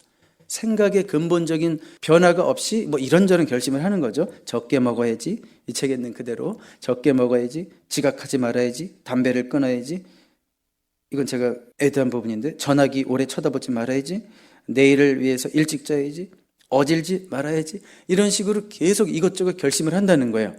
잠깐 실천합니다. 우리 옛말에도 작심삼일이라는 말도 있듯이 잠깐 실천하고 막 되는 것 같습니다. 그런데 결국 며칠 지나면 결국 제자리라는 거예요. 또 제자리, 또 옛 습관으로 와요. 왜 그럴까? 근본적인 마음과 생각이 바뀌어지지 않아서 그렇다 이거죠. 그러므로 영적인 성장으로 가는 첫 단계는 뭐예요? 사고 방식을 바꾸라 이거예요.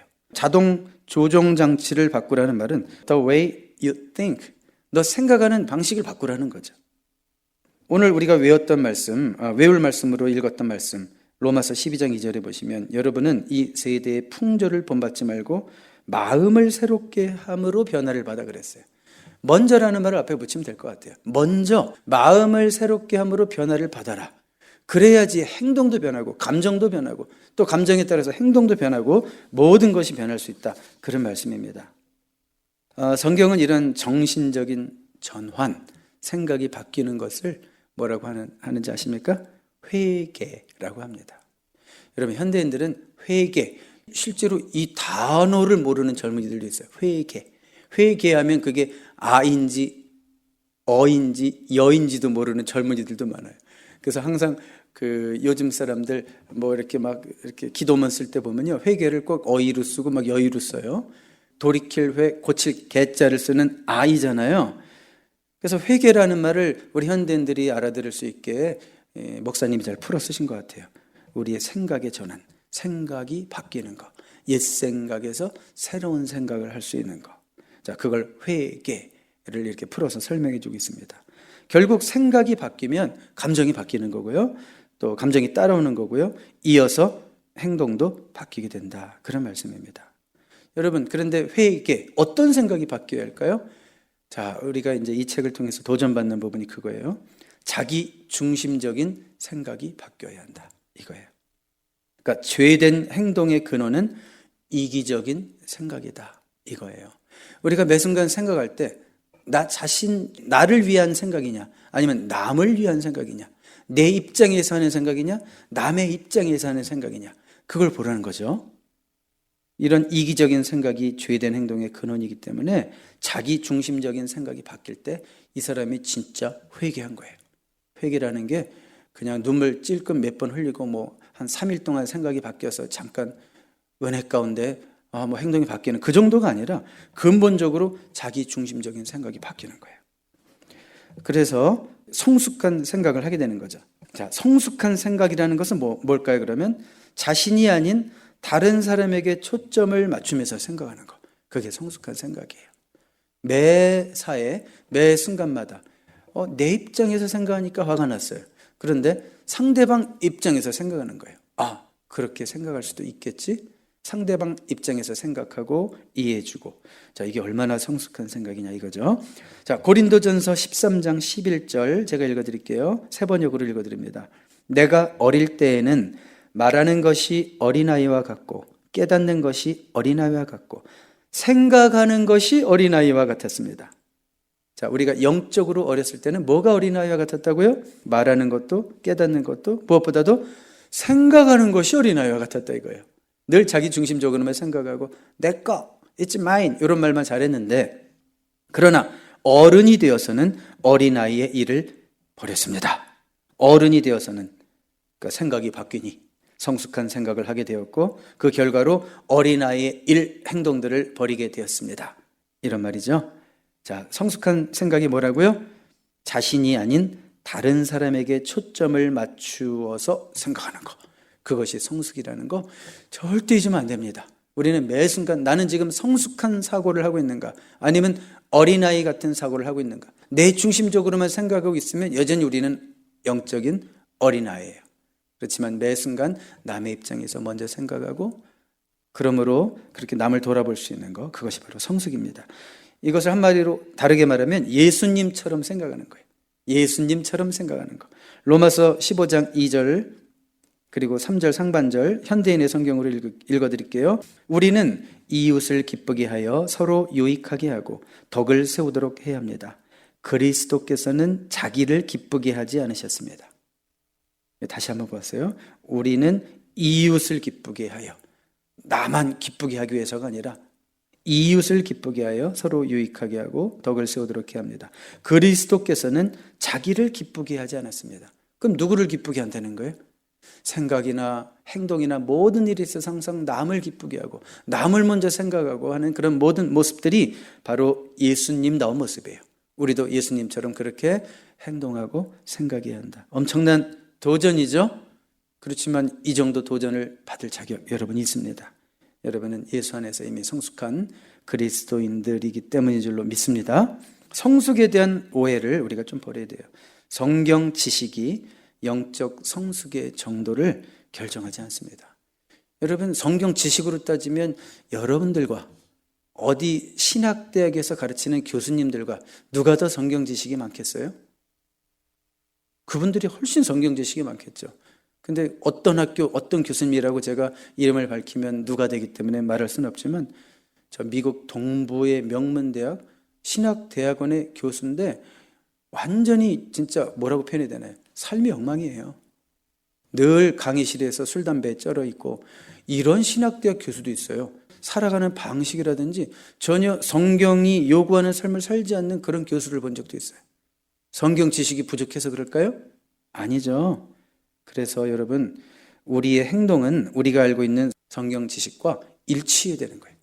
그랬을 때 우리가 성숙을 얘기할 수 있는 거지, 우리가 알고 있는 지식이 우리의 행동과 일치하지 않는다면 그거는 전혀 많이 알아도 성숙하지 않은 거예요.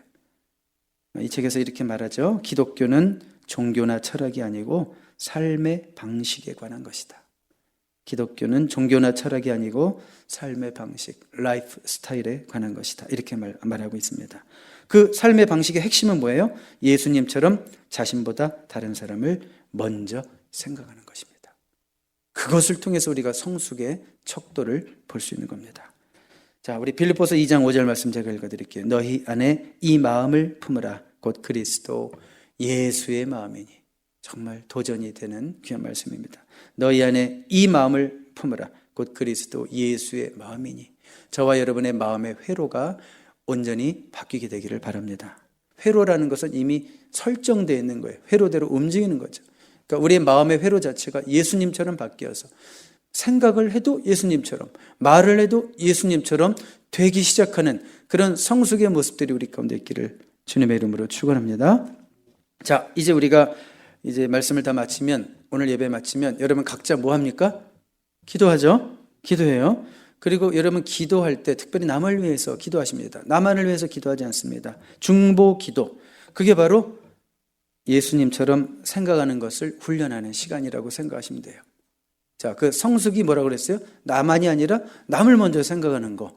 그러니까 중보 기도라는 게 뭐예요? 남을 위해 기도하는 거니까 그게 예수님처럼 생각하는 것을 훈련하는 시간이구나. 이렇게 생각하면 됩니다. 오래 기도하는 사람을 보면 어떤 분들은 그렇게 질문합니다. 아니, 무슨 그렇게 할 말이 많아서 저렇게 오래 기도할까? 이런 질문을 하죠. 자, 왜 그럴까요? 왜 그렇게 오래 걸려요? 다 남을 생각하고 남을 위해 기도하는 거예요. 5명을 생각하면 5명만큼 기도의 시간이 되겠고, 50명을 위해서 기도하면 50명을 위해서 기도하는 만큼 기도의 시간이 길어지는 거죠. 우리 이제 기도합니다. 예수님처럼 생각하는 훈련이다. 이렇게 생각하시고 기도하는 이 아침 되기를 바랍니다. 우리 적용을 위한 질문 같이 읽고 이제 기도하겠습니다. 적용을 위한 질문 시작. 삶의 어떤 부분에서 나의 사고방식을 버리고 하나님의 사고방식을 따라야 하는가? 자, 이 질문을 잘 보세요. 삶의 어떤 부분에서 나의 사고방식을 버리고 하나님의 사고방식을 따라야 하는가?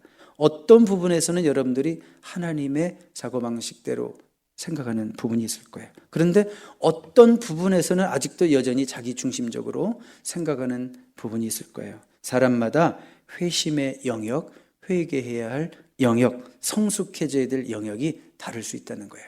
그 부분이 무엇인지 전반적으로 나는 참 잘하는데 이 부분에서는 여전히 내 중심적으로 사는 게 아닐까? 한번 우리 자신들을 돌아보는 시간이 되었으면 좋겠어요. 우리가 드렸던 찬양처럼 나의 마음이 아버지 마음 닮기를 원해요. 이런 소원을 담아서 기도하는 이 아침 되기를 바랍니다.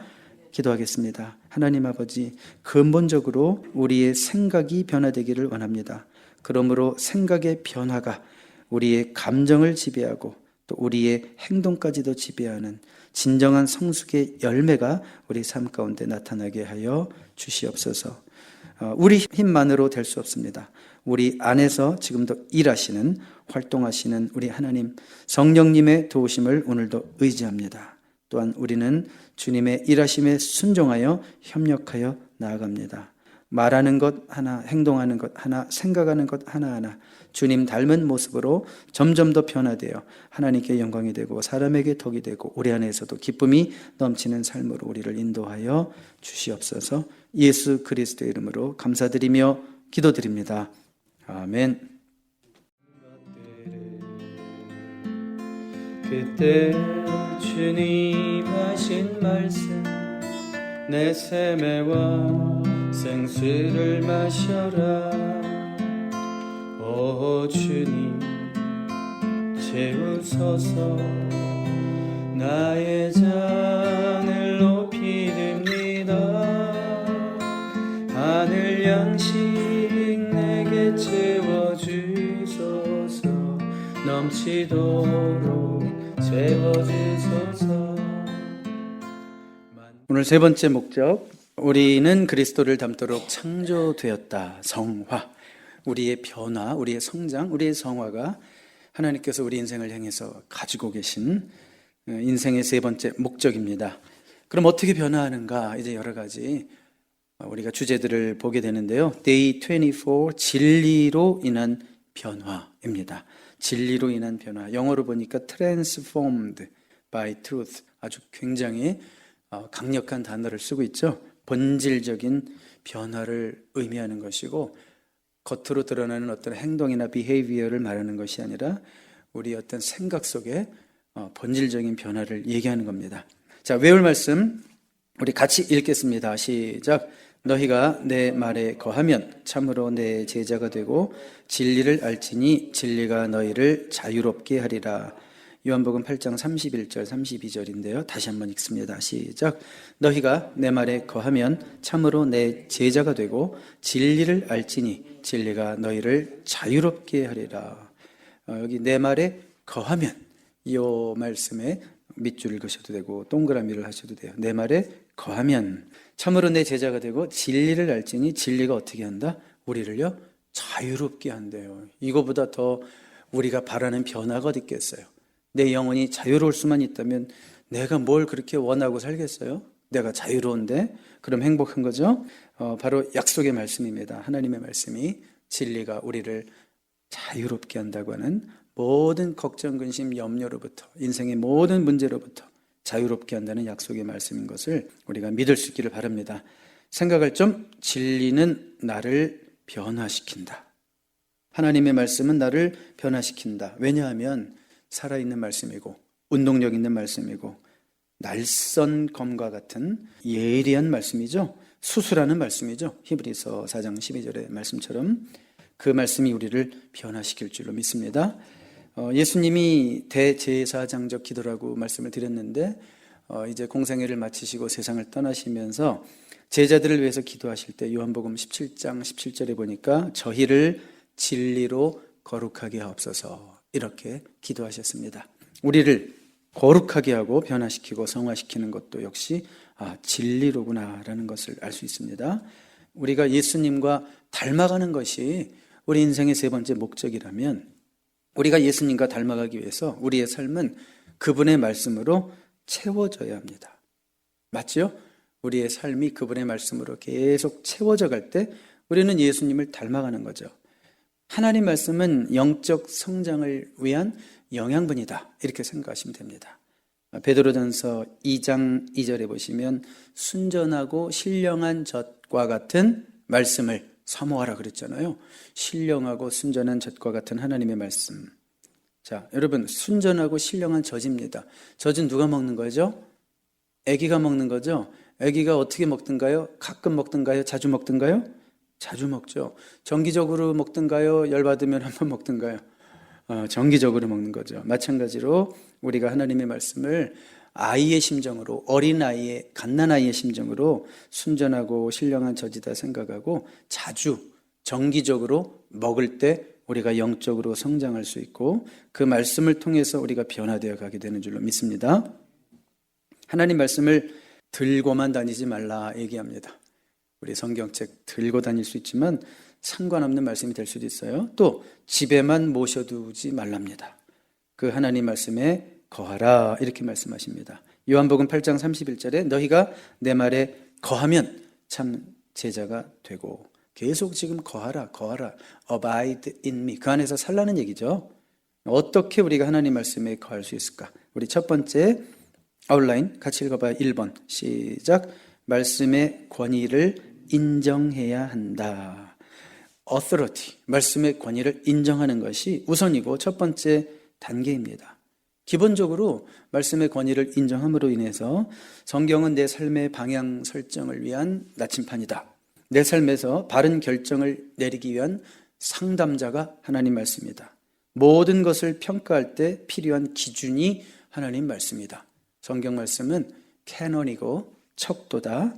모든 내 삶에 필요한 것을 결정을 내리기 위한 기준이다라는 기본적인 그런 신뢰가 있어야 됩니다. 그런데 이 책에서 지적하는 것은 뭐냐면 우리의 실수는 뭔가? 신뢰할 수 없는 권위의 근거에서 결정 내리는 것이 문제다. 이렇게 얘기하면서 네 가지를 얘기하죠. 우리는 이런 것들을 통해서 결정을 내린다는 거예요. 문화, 전통, 이성, 감정. 문화라는 건 뭐냐 하면 모두가 그렇게 하니까 나도 그렇게 한다 이거예요. Everyone is doing it. 모두가 그렇게 하니까 나도 그렇게 한다. 그건 잘못됐다는 거고. 두 번째, 전통. 늘 그렇게 해왔으니까 We've always done it.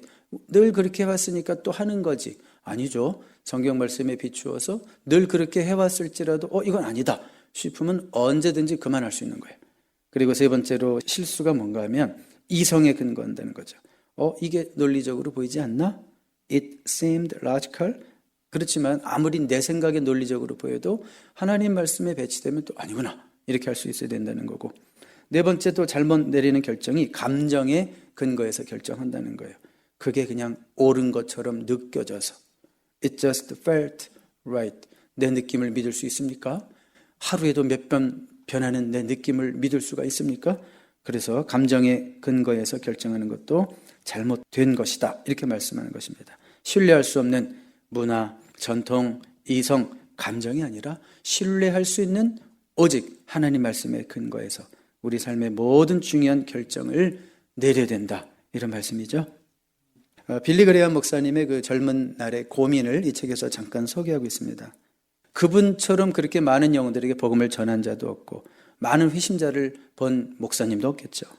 그런데 그분도 젊은 날에 성경의 정확성에 대해서 의심을 한 거예요. 이게 맞나?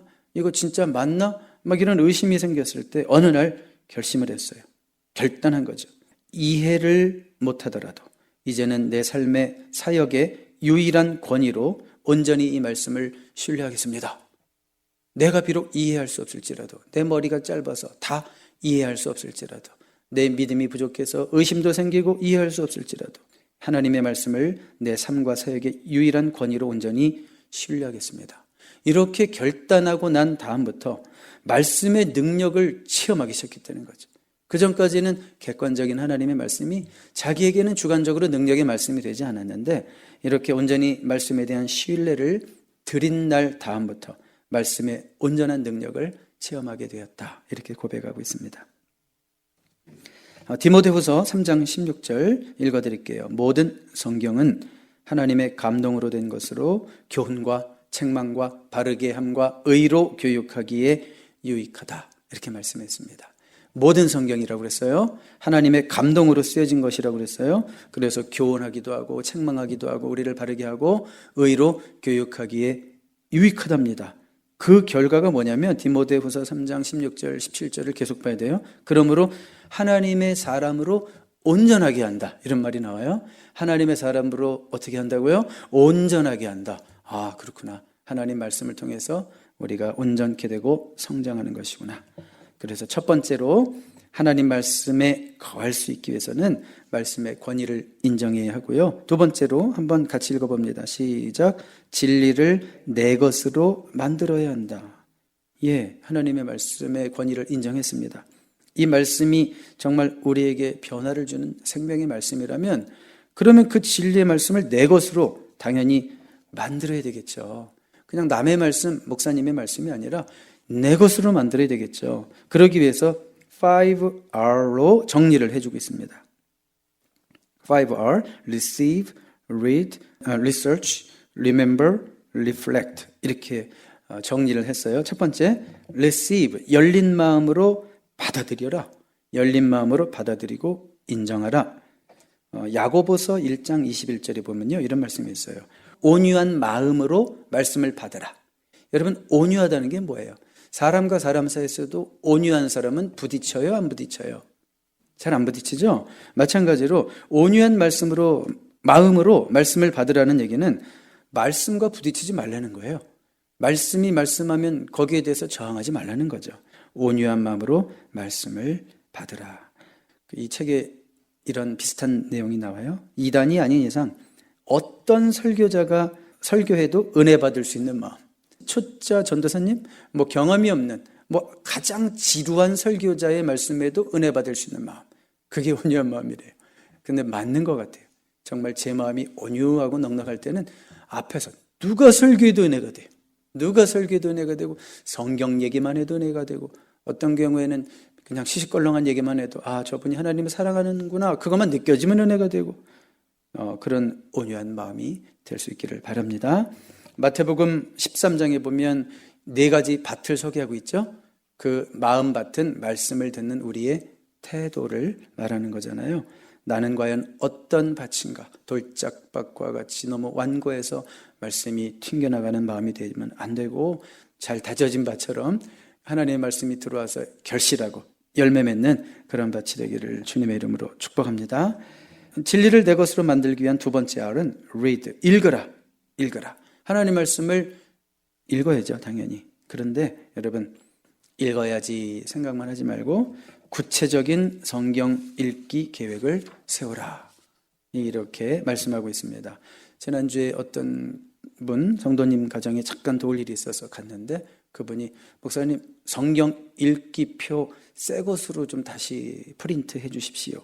이렇게 부탁을 하더라고요. 지금 현재 욥기 읽고 있어요. 올해 들어와서 창세기부터 읽어서 욥기 읽고 있어요.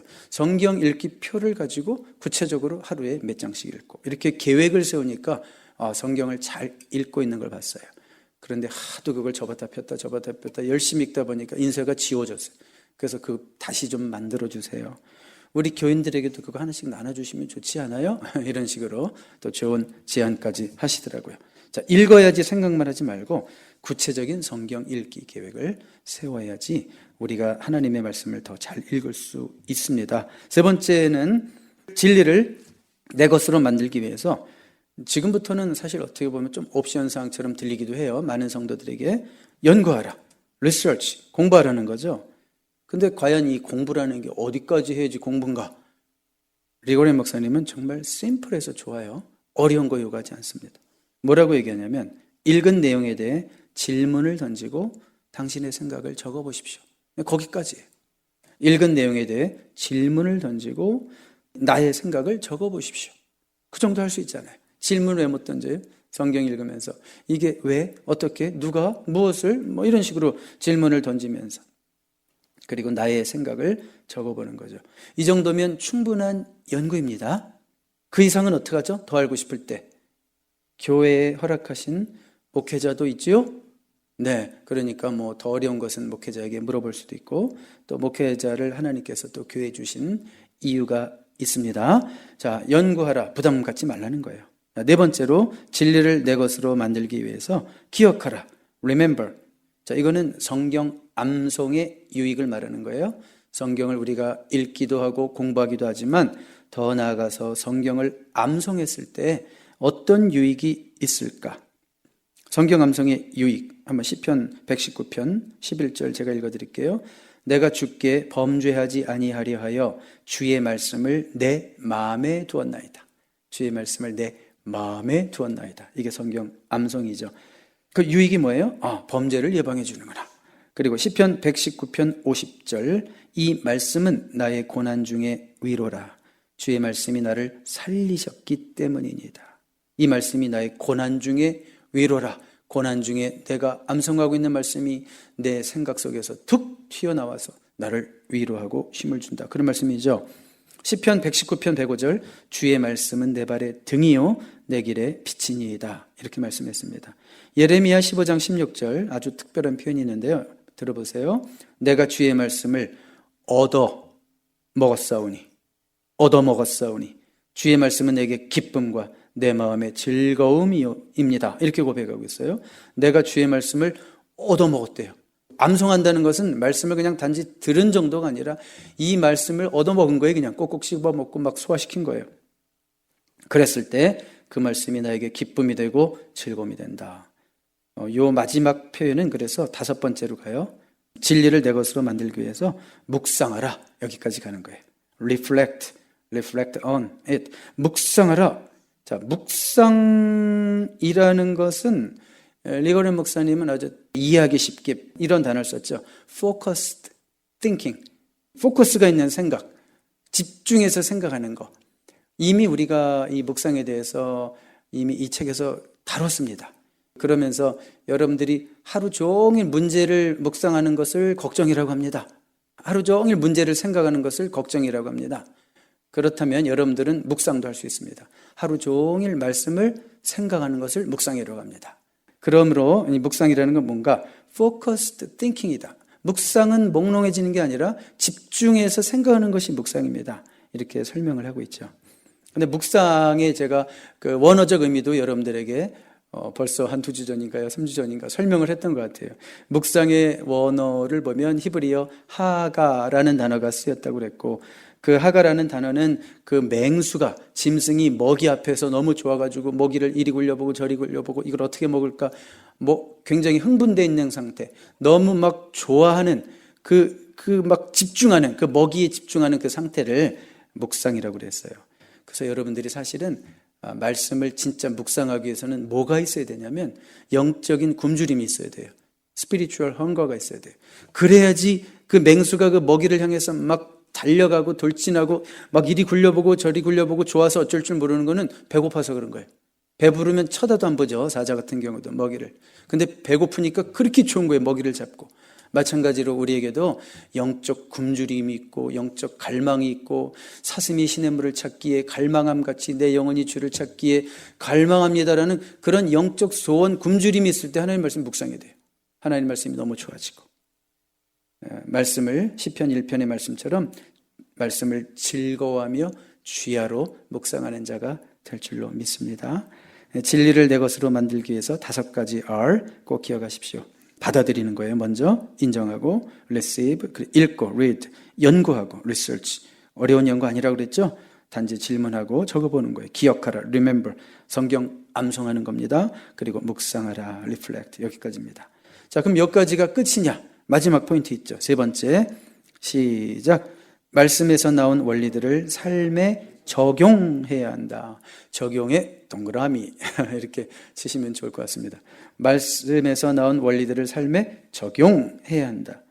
자, 야고보서 1장 22절에 보시면 말씀을 듣기만 하는 사람이 아니라 행하는 사람이 되라. 그렇죠. 삶으로 행함으로 적용되지 않으면 아무리 듣고 아무리 공부해도 그게 무슨 소용이 있겠어요? 사탄은요, 이 책에서 표현하시는 대로 사탄은 우리가 배운 것을 실천으로 옮기지 않으면 우리가 성경 많이 읽는 것, 공부하는 것 전혀 신경 쓰지 않는다는 거죠. 우리가 진짜 말씀대로 살 때 사탄이 겁먹는 거죠. 마태복음 7장 24절에도 그러므로 누구든지 나의 이 말을 듣고 행하는 자는 그 집을 반석 위에 지은 지혜로운 사람 같으리니. 말씀을 듣기만 해서는 우리의 믿음이 견고히 설 수 없다는 거예요. 바람이 불고 비가 오면 다 그냥 떠내려갈 수 있다는 거죠. 그렇지만 말씀을 듣고 행하기까지 하는 자는 그 집을 반석 위에 세운 사람처럼, 그러니까 그 집은 무너지지 않죠. 그러니까 행함까지 있는 신앙이 무너지지 않는 거예요. 듣기만 하는 신앙은 언제든지 무너질 수 있는 거예요. 그러므로 정말 내 삶에 그 말씀을 적용하는 삶의 실천이 있는가를 우리가 보아야 합니다. 그런데 왜 사람들이 말씀을 적용하기를 싫어할까요? 듣기는 잘 들어요. 심지어 목사님들이 설교하면 아멘을 제일 잘하는 사람도 있어요. 아멘을 제일 잘하는 사람이 꼭 아멘한 대로 제일 잘 살까요? 그랬으면 좋겠는데 아닐 수도 있다는 거예요. 근데 왜 적용을 피할까? 싫어서 그런 거예요. 내 삶이 변하는 게 싫어서 그런 거예요. 여러분, 내 살아오던 방식이 있어요. 잘못된 걸지라도 나를 바꾼다는 건 쉽지가 않아요. 그게 고통이란 말이에요. 내가 변하는 건 고통이에요. 그래서 적용을 피하는 거예요. 듣기만 하고 그냥 목사님만 그렇게 살아주세요. 대리만족할게요. 그냥 이렇게 좀 비겁하게 신앙생활을 할 수도 있는 거예요. 그렇지만 그 고통은 그 말씀을 적용하는 과정 속에서 우리가 느끼는 그 고통, 변화에 대한 그 성장통, 이런 모든 것들이 진리가 우리를 진정 자유롭게 하기 위한 전 과정이에요. 그 고통 없이 우리는 진리가 우리에게 주는 진정한 자유로움을 느낄 수 없어요. 내 자아가 죽고 하나님 앞에 내 자아를 굴복시키는 그 아픔을 통과하지 않고는 내가 말씀 안에서 진정한 자유를 누릴 수 없다는 거예요. 여러분, 그러므로 고통스럽더라도 말씀을 듣기만 하는 것이 아니라 행하는 그 자리까지 나아가야 될 줄로 믿습니다. 그리고 한 가지 더 덧붙이십니다. 개인적인 적용을 다른 사람들과 나누는 것이 중요하다. 여러분, 적용을 하다 보면, 나누다 보면요, 우리 예를 들어서 소그룹 미팅을 갖게 됐습니다. 그런데 이제 이런 고민을 하는 거예요. 저는요, 이 말씀을 듣긴 했는데 내 삶 속에서, 가정에서, 직장에서, 현장 속에서 적용하기가 너무 힘들어요. 이런 나눔을 했다 그래 봐요. 그랬을 때 어떤 한 형제가 나도 그랬는데 그래도 내가 한번 실천해 봤더니 되더라. 이런 말을 했다고 그래 봐요. 그럼 용기를 얻는 거. 그래요? 가능한 거예요? 그렇게 말씀대로 살 수 있는 거예요? 이러면서 용기를 얻는 거예요. 우리는 스스로 깨달을 수 없는 것들을 다른 사람들을 통해서 배웁니다. 또 우리는 스스로 발휘할 수 없는 용기를 다른 사람을 통해서 encourage 받고 또 용기를 갖게 되기도 하는 거예요. 그래서 말씀을 적용함에 있어서 나 혼자만 적용하는 것이 정말 무력할 때가 많지만 그것을 함께 적용하고 우리가 모임을 통해서 나눔을 갖고 서로의 믿음을 쉐어링할 수 있는 그런 모임을 갖는다면 우리가 하나님의 말씀을 적용하는데 큰 힘을 얻을 수 있어요. 그래서 우리가 이제 교회가 앞으로 더 말씀을 가지고 함께 나눌 수 있는 그런 시간들을 더 많이 가져야 되겠다, 이런 도전을 받습니다. 이제 결론을 내리겠습니다. 결론. D.L. 무디 목사님이 했던 말 한마디를 이 책이 인용해주고 있습니다. 성경은 정보를 위한 책이 아니라 변화를 위한 책이다. 오늘 말씀 제목이 뭐였죠? Day 24, 진리로 인한 변화. 자, 이 진리의 말씀은 우리에게 정보를 주는 게 아니에요. 지식을 쌓게 하는 게 아니라 우리를 변화시키기 위한 말씀이라 이거예요. 성경은 정보를 위한 책이 아니라 변화를 위한 책이다. The Bible was not given to increase our knowledge, but to change our lives. 우리 오늘 이 말씀을 꼭 기억하고, 그렇다, 하나님의 말씀이 나를 변화시킬 수 있다. 하나님의 말씀은 분명히 나를 변화시킬 수 있는 생명의 말씀, 능력의 말씀이다. 이런 믿음 가지고 오늘 하루 사시기 바랍니다. 기도하겠습니다. 하나님 아버지, 감사드립니다. 진리를 알지니 진리가 우리를 자유롭게 한다고 말씀하셨습니다. 하나님의 약속의 말씀이오니 거짓이 없고 분명 우리의 삶 가운데 이루어지는 말씀인 줄로 믿습니다. 하나님의 말씀이 나를 변화시켜 갈 것입니다. 그러기 위해서 우리가 그 말씀 가운데 온전히 거하는 우리가 되기를 원합니다. 말씀이 우리 가운데 역사하사 우리의 삶을 변화시켜감을 우리 스스로 체험하고 남도 느낄 수 있는 진정한 변화가 우리 삶 가운데 일어나기를 간절히 소원합니다. 그러므로 더욱더 변화되어서 하나님 나라와 그 영광을 위해서 더욱더 쓰임받는 하나님의 귀한 일꾼들로 우리를 세워 주시옵소서. 예수 그리스도의 이름으로 감사드리며 기도드립니다. 아멘.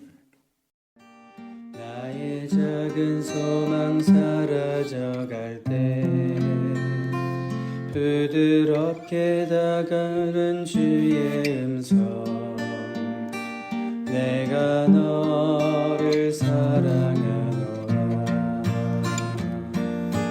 외로움과 방황 속에서 인생을 향하신 하나님께서 우리를 향해서 가지고 계신 5가지 목적이 있습니다.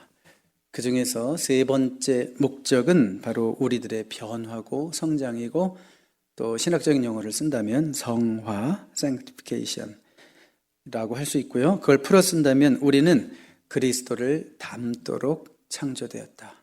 이제는 우리가 그리스도를 닮도록 창조되었다라고 하는 인생의 세 번째 목적을 우리가 지금 보고 있는데, 그렇다면 우리가 어떻게 그리스도를 닮아갈까? 우리가 어떻게 성장하고 성화되어 갈까? 여러 가지 하나님께서 사용을 하시죠. 우리의 변화를 위해서. 오늘은 특별히 Day 25, 어려움으로 인한 변화라는 제목으로 우리 말씀 같이 나누죠. 외울 말씀 같이 읽어보겠습니다. 시작. 우리가 알거니와 하나님을 사랑하는 자 곧 그 뜻대로 부르심을 입은 자들에게는 모든 것이 합력하여 선을 이루느니라. 우리가 늘 좋아하는 로마서 8장 28절의 말씀입니다. 우리가 오늘 하루 종일 생각할 점은 모든 문제 뒤에는 하나님의 목적이 있다. 이 사실을 늘 기억하면서 크고 작은 문제를 만날 때마다 여기에도 하나님의 목적이 있다. 계획이 있다. 우리의 성장을 이루시기 위한 하나님의 목적이 있다. 계획이 있다. 이렇게 고백할 수 있는 하루가 되기를 바랍니다. 하나님은 우리의 성품을 개발하시기 위해서 어제는 진리로 인한 변화 이런 제목으로 우리 이 책에 따라서 말씀을 나눴죠. 하나님 말씀 자체가 우리를 변화시킬 수 있는 힘이 있다는 거 우리 믿죠.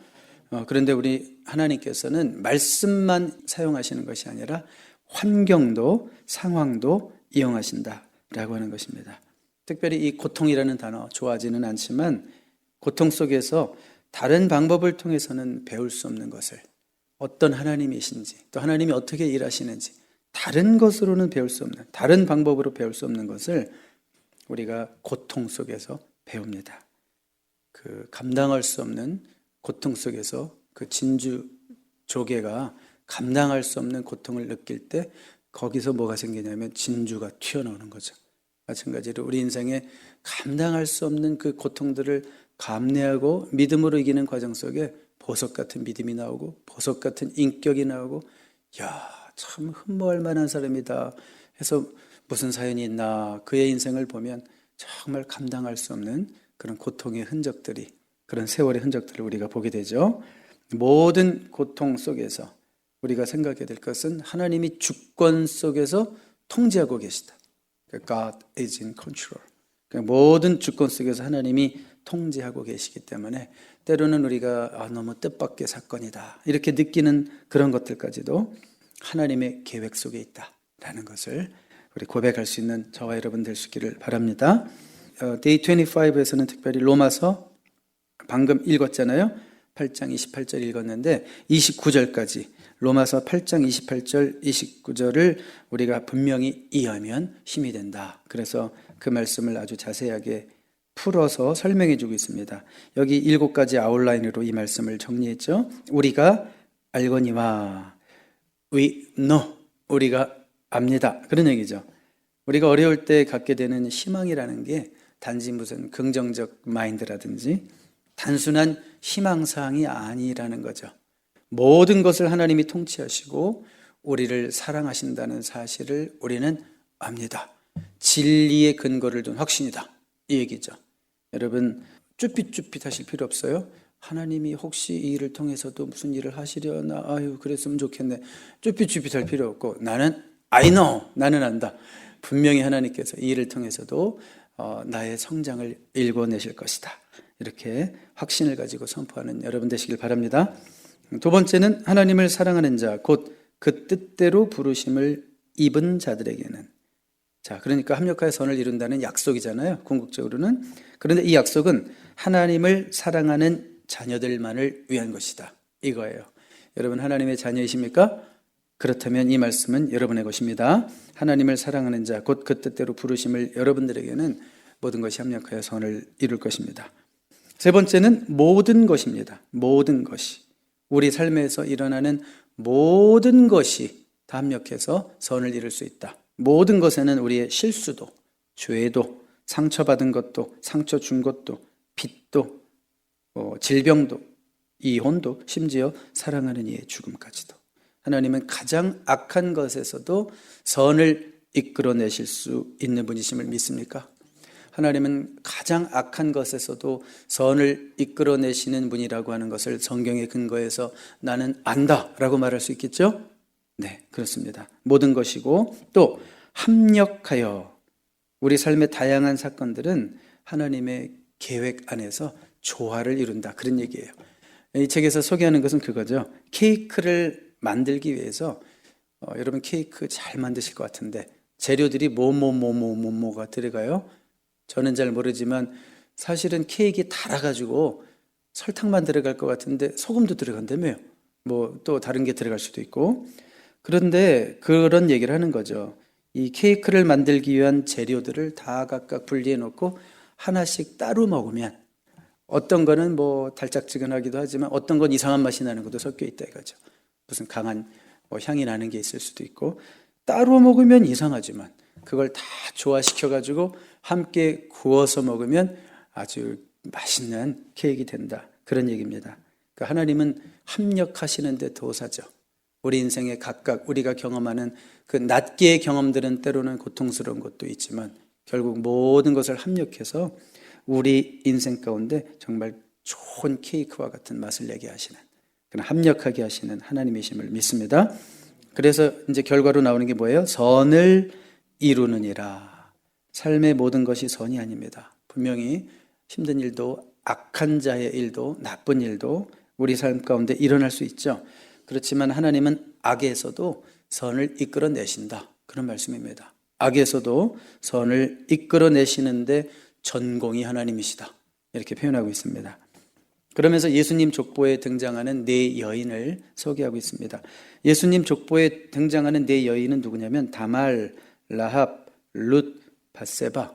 어떤 여인들인지 아시죠? 네, 다말은 시아버지와 동침한 사람이고 라합은 기생, 창녀였고 룻은 이방 여인으로서 유대인과 결혼하면 안 되는데 그 당시 법적으로 보면 역시 죄인이고 밧세바도 역시 다윗 왕과 간음한 그런 관계 아닙니까? 자, 그런데 예수님은 그들의 핏줄에서 나오셨다라는 것을 예로 들고 있습니다. 예수님이 그들의 핏줄에서 나왔어요. 자, 그러니까 하나님은 악에서도 선을 이끌어내실 수 있고 우리가 상상을 할 수 없을 정도로 이루어질 수 없는 일이 하나님이 역사하시면 가능하게 되는 줄로 믿습니다. 그리고 여섯 번째 아울러에는 뭐예요? 하나님이 미리 정하셨으니. 뭘 미리 정하셨다는 얘기일까요? 29절 한번 자세히 볼까요? 하나님이 미리 아신 자들을 또한 그 아들의 형상을 본받게 하기 위하여 미리 정하셨으니. 자, 하나님께서 결국은 우리가 예수 그리스도처럼 되기 위해서 미리 정하셨다는 거예요. 무슨 얘기인가 하면 우리의 삶은 우연의 결과도 아니고 운명의 결과도 아니고 운도 아니고 우리 삶에는 하나님의 마스터 플랜이 있다. 여러분 믿으십니까? 아멘입니까? 우리의 삶에는 하나님의 마스터 플랜이 있는 거예요. 근데 그 플랜은 뭐냐면 마지막 7번 그 아들의 형상을 본받게 하기 위한 것입니다. 자, 그러니까 그분의 목적은 우리가 당신의 아들과 같이 되는 것인데 우리 삶에 발생하는 모든 크고 작은 좋은 일이든 나쁜 일이든 문제까지 다 포함해서 이 모든 일들은 이 목적을 위한 거라 이거예요. 우리 삶에 무슨 일이 일어나도 그것의 궁극적인 목적은 한 가지예요. 우리가 누구와 같이 되는 거? 하나님의 아들 예수 그리스도와 같이 되는 거. 그 한 가지 목적을 위해서 모든 삶들이 진행되고 있다. 이렇게 믿으시면 우리가 하나님 말씀대로 제대로 믿는 겁니다. 자, 그래서 크게 두 번째 아웃라인 볼까요? 그리스도와 같은 인격 쌓아가기. Building Christ-like character. 그리스도와 같은 인격 쌓기. 이거는요, 환난과 고난이 없이는 안 돼요. 로마서 5장 3절 4절 소개했죠. 환난은 인내를, 인내는 연단을 만들어낸다. 소망을 또 이뤄내는 줄 알미라. 이런 말씀이 있죠. 자, 환난이 일단은 제일 먼저 뭐가 디벨롭돼요? Patience developed. 그렇죠? 인내가 개발이 되는 거고. 그 다음에 인내가 결국은 인격이 되는 거예요. 연단이라는 것이 영어로 보니까 캐릭터예요. 캐릭터. proven, 입증된 인격을 말하는 거예요. 그러니까 입증된 인격은 인내를 통과할 때 나와요. 자, 그러니까 생각해 보세요. 하나님이 그런 예수 그리스도의 인격을 우리 안에서 만들어내기를 원하시는데 그렇다면 우리는 예수님이 당하셨던 것과 같은 그런 고난들을, 경험들을 우리도 똑같이 해야 되는 거죠. 예수님처럼 돼야 되니까. 예수님은 외로움을 느끼셨어요. 그러니까 우리도 외로움을 느낄 수 있는 거예요. 예수님은 유혹을 받으셨어요. 죄는 없으신 분이지만 그래서 우리도 유혹을 받습니다. 예수님도 스트레스를 받으셨을 거예요. 사역이 항상 즐거울까요? 미니스트리가요? 제가 아는 이번에 후배 목사님이 주일에 설교를 안 하게 됐어요. 왜냐하면 외부 강사님이 오신 거예요.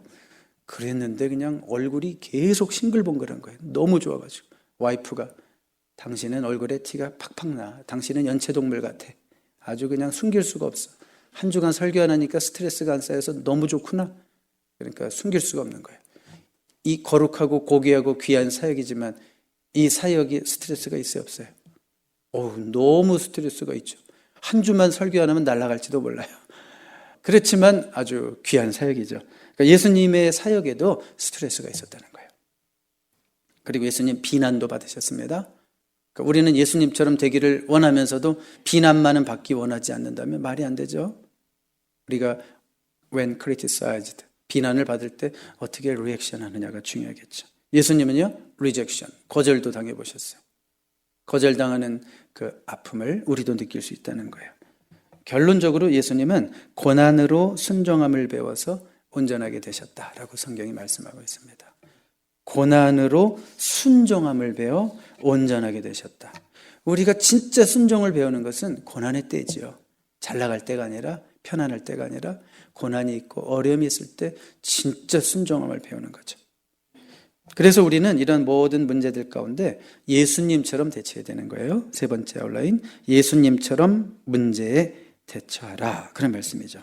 어떻게 하는 것이 예수님처럼 대처하는 것일까요?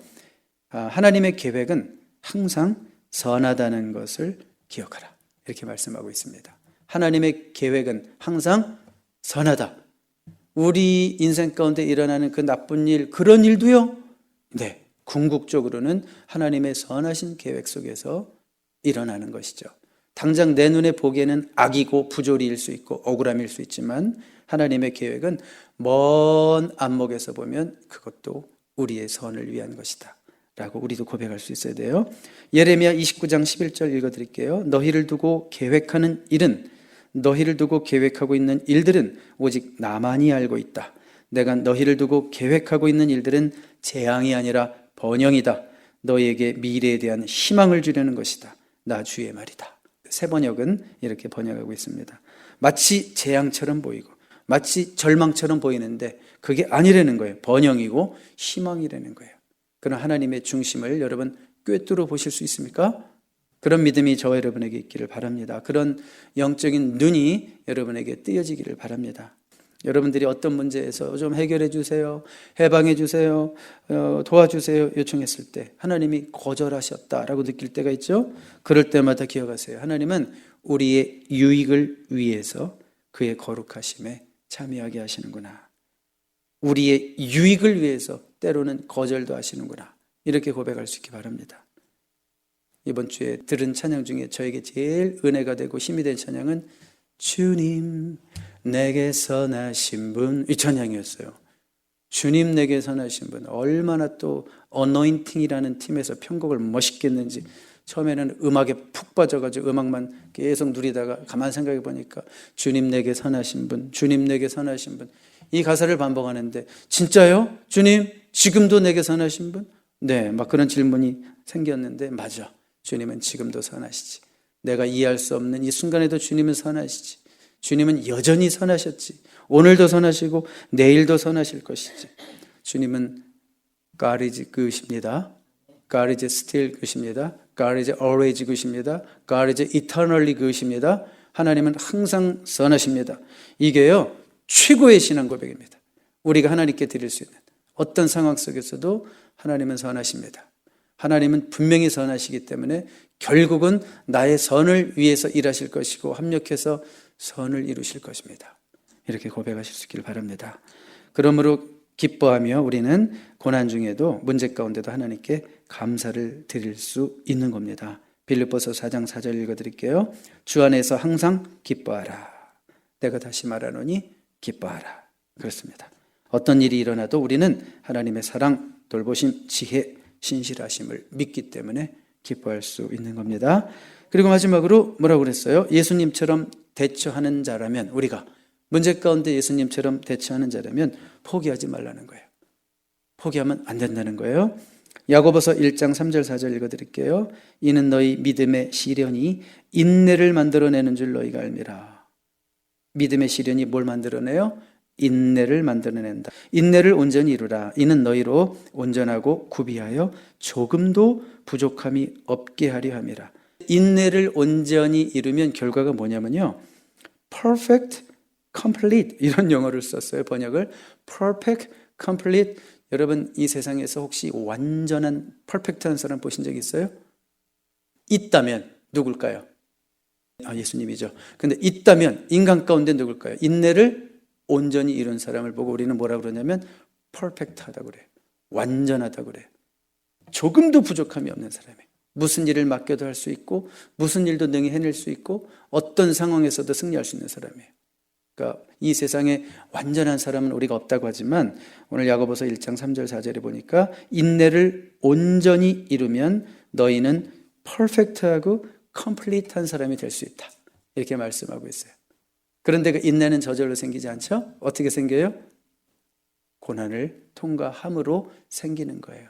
여러분, 기도할 때 뭐라고 기도해요? 하나님, 저에게 인내를 주시옵소서. 그런데 빨리요, 이렇게 기도하잖아요, 우리는. 근데 그 기도가 잘못된 거죠. 인내를 주시옵소서 해놓고 빨리요, 제발, 이러면 안 되죠. 우리 하루하루 살아가는 삶의 모든 경험들 속에서 우리의 인내가 개발된다라고 하는 말씀입니다. 이 책에서 이렇게 말하죠. 그래서 이렇게 기도하라. 주님, 저를 위로해 주세요. 이런 기도보다는 주님, 당신을 더 닮게 해주세요. 이렇게 기도하라. 이렇게 우리에게 권면하고 있습니다. 자, 우리 적용을 위한 질문 우리 함께 읽어보고 같이 기도하겠습니다. 시작. 나는 어떤 문제로 인해 가장 많이 성장했는가? 한 5초만이라도 한번 생각해 보세요. 지금 나는 어떤 문제로 인해 가장 많이 성장했는가? 되돌아보면 좋을 때였습니까? 돈 많이 벌 때였습니까? 그런 거 아니었던 것 같아요. 정말 내가 급성장했을 때는 감당할 수 없는 그런 고통의 풀무 속에 있을 때, 불 가운데로 지나갈 때, 물 가운데로 지나갈 때, 그때 하나님을 만났고 그때 하나님의 사랑을 알았고 내가 구원받은 하나님의 자녀라는 것이 확인되었고 그러지 않았습니까? 자, 우리 오늘 이 말씀을 생각하면서 자, 모든 것이 합력하여 선을 이루느니라. 우리 이 말씀 오늘 하루 기억하면서 믿음 안에서 승리하는 저와 여러분 될 수 있기를 바랍니다. 기도하겠습니다. 하나님 아버지, 우리가 압니다. 우리는 하나님의 사랑을 받는 자요, 하나님의 뜻대로 부르심을 입은 자들이기에 모든 고난의 상황들까지라도 합력하여 선을 이루시는 하나님이심을 믿습니다.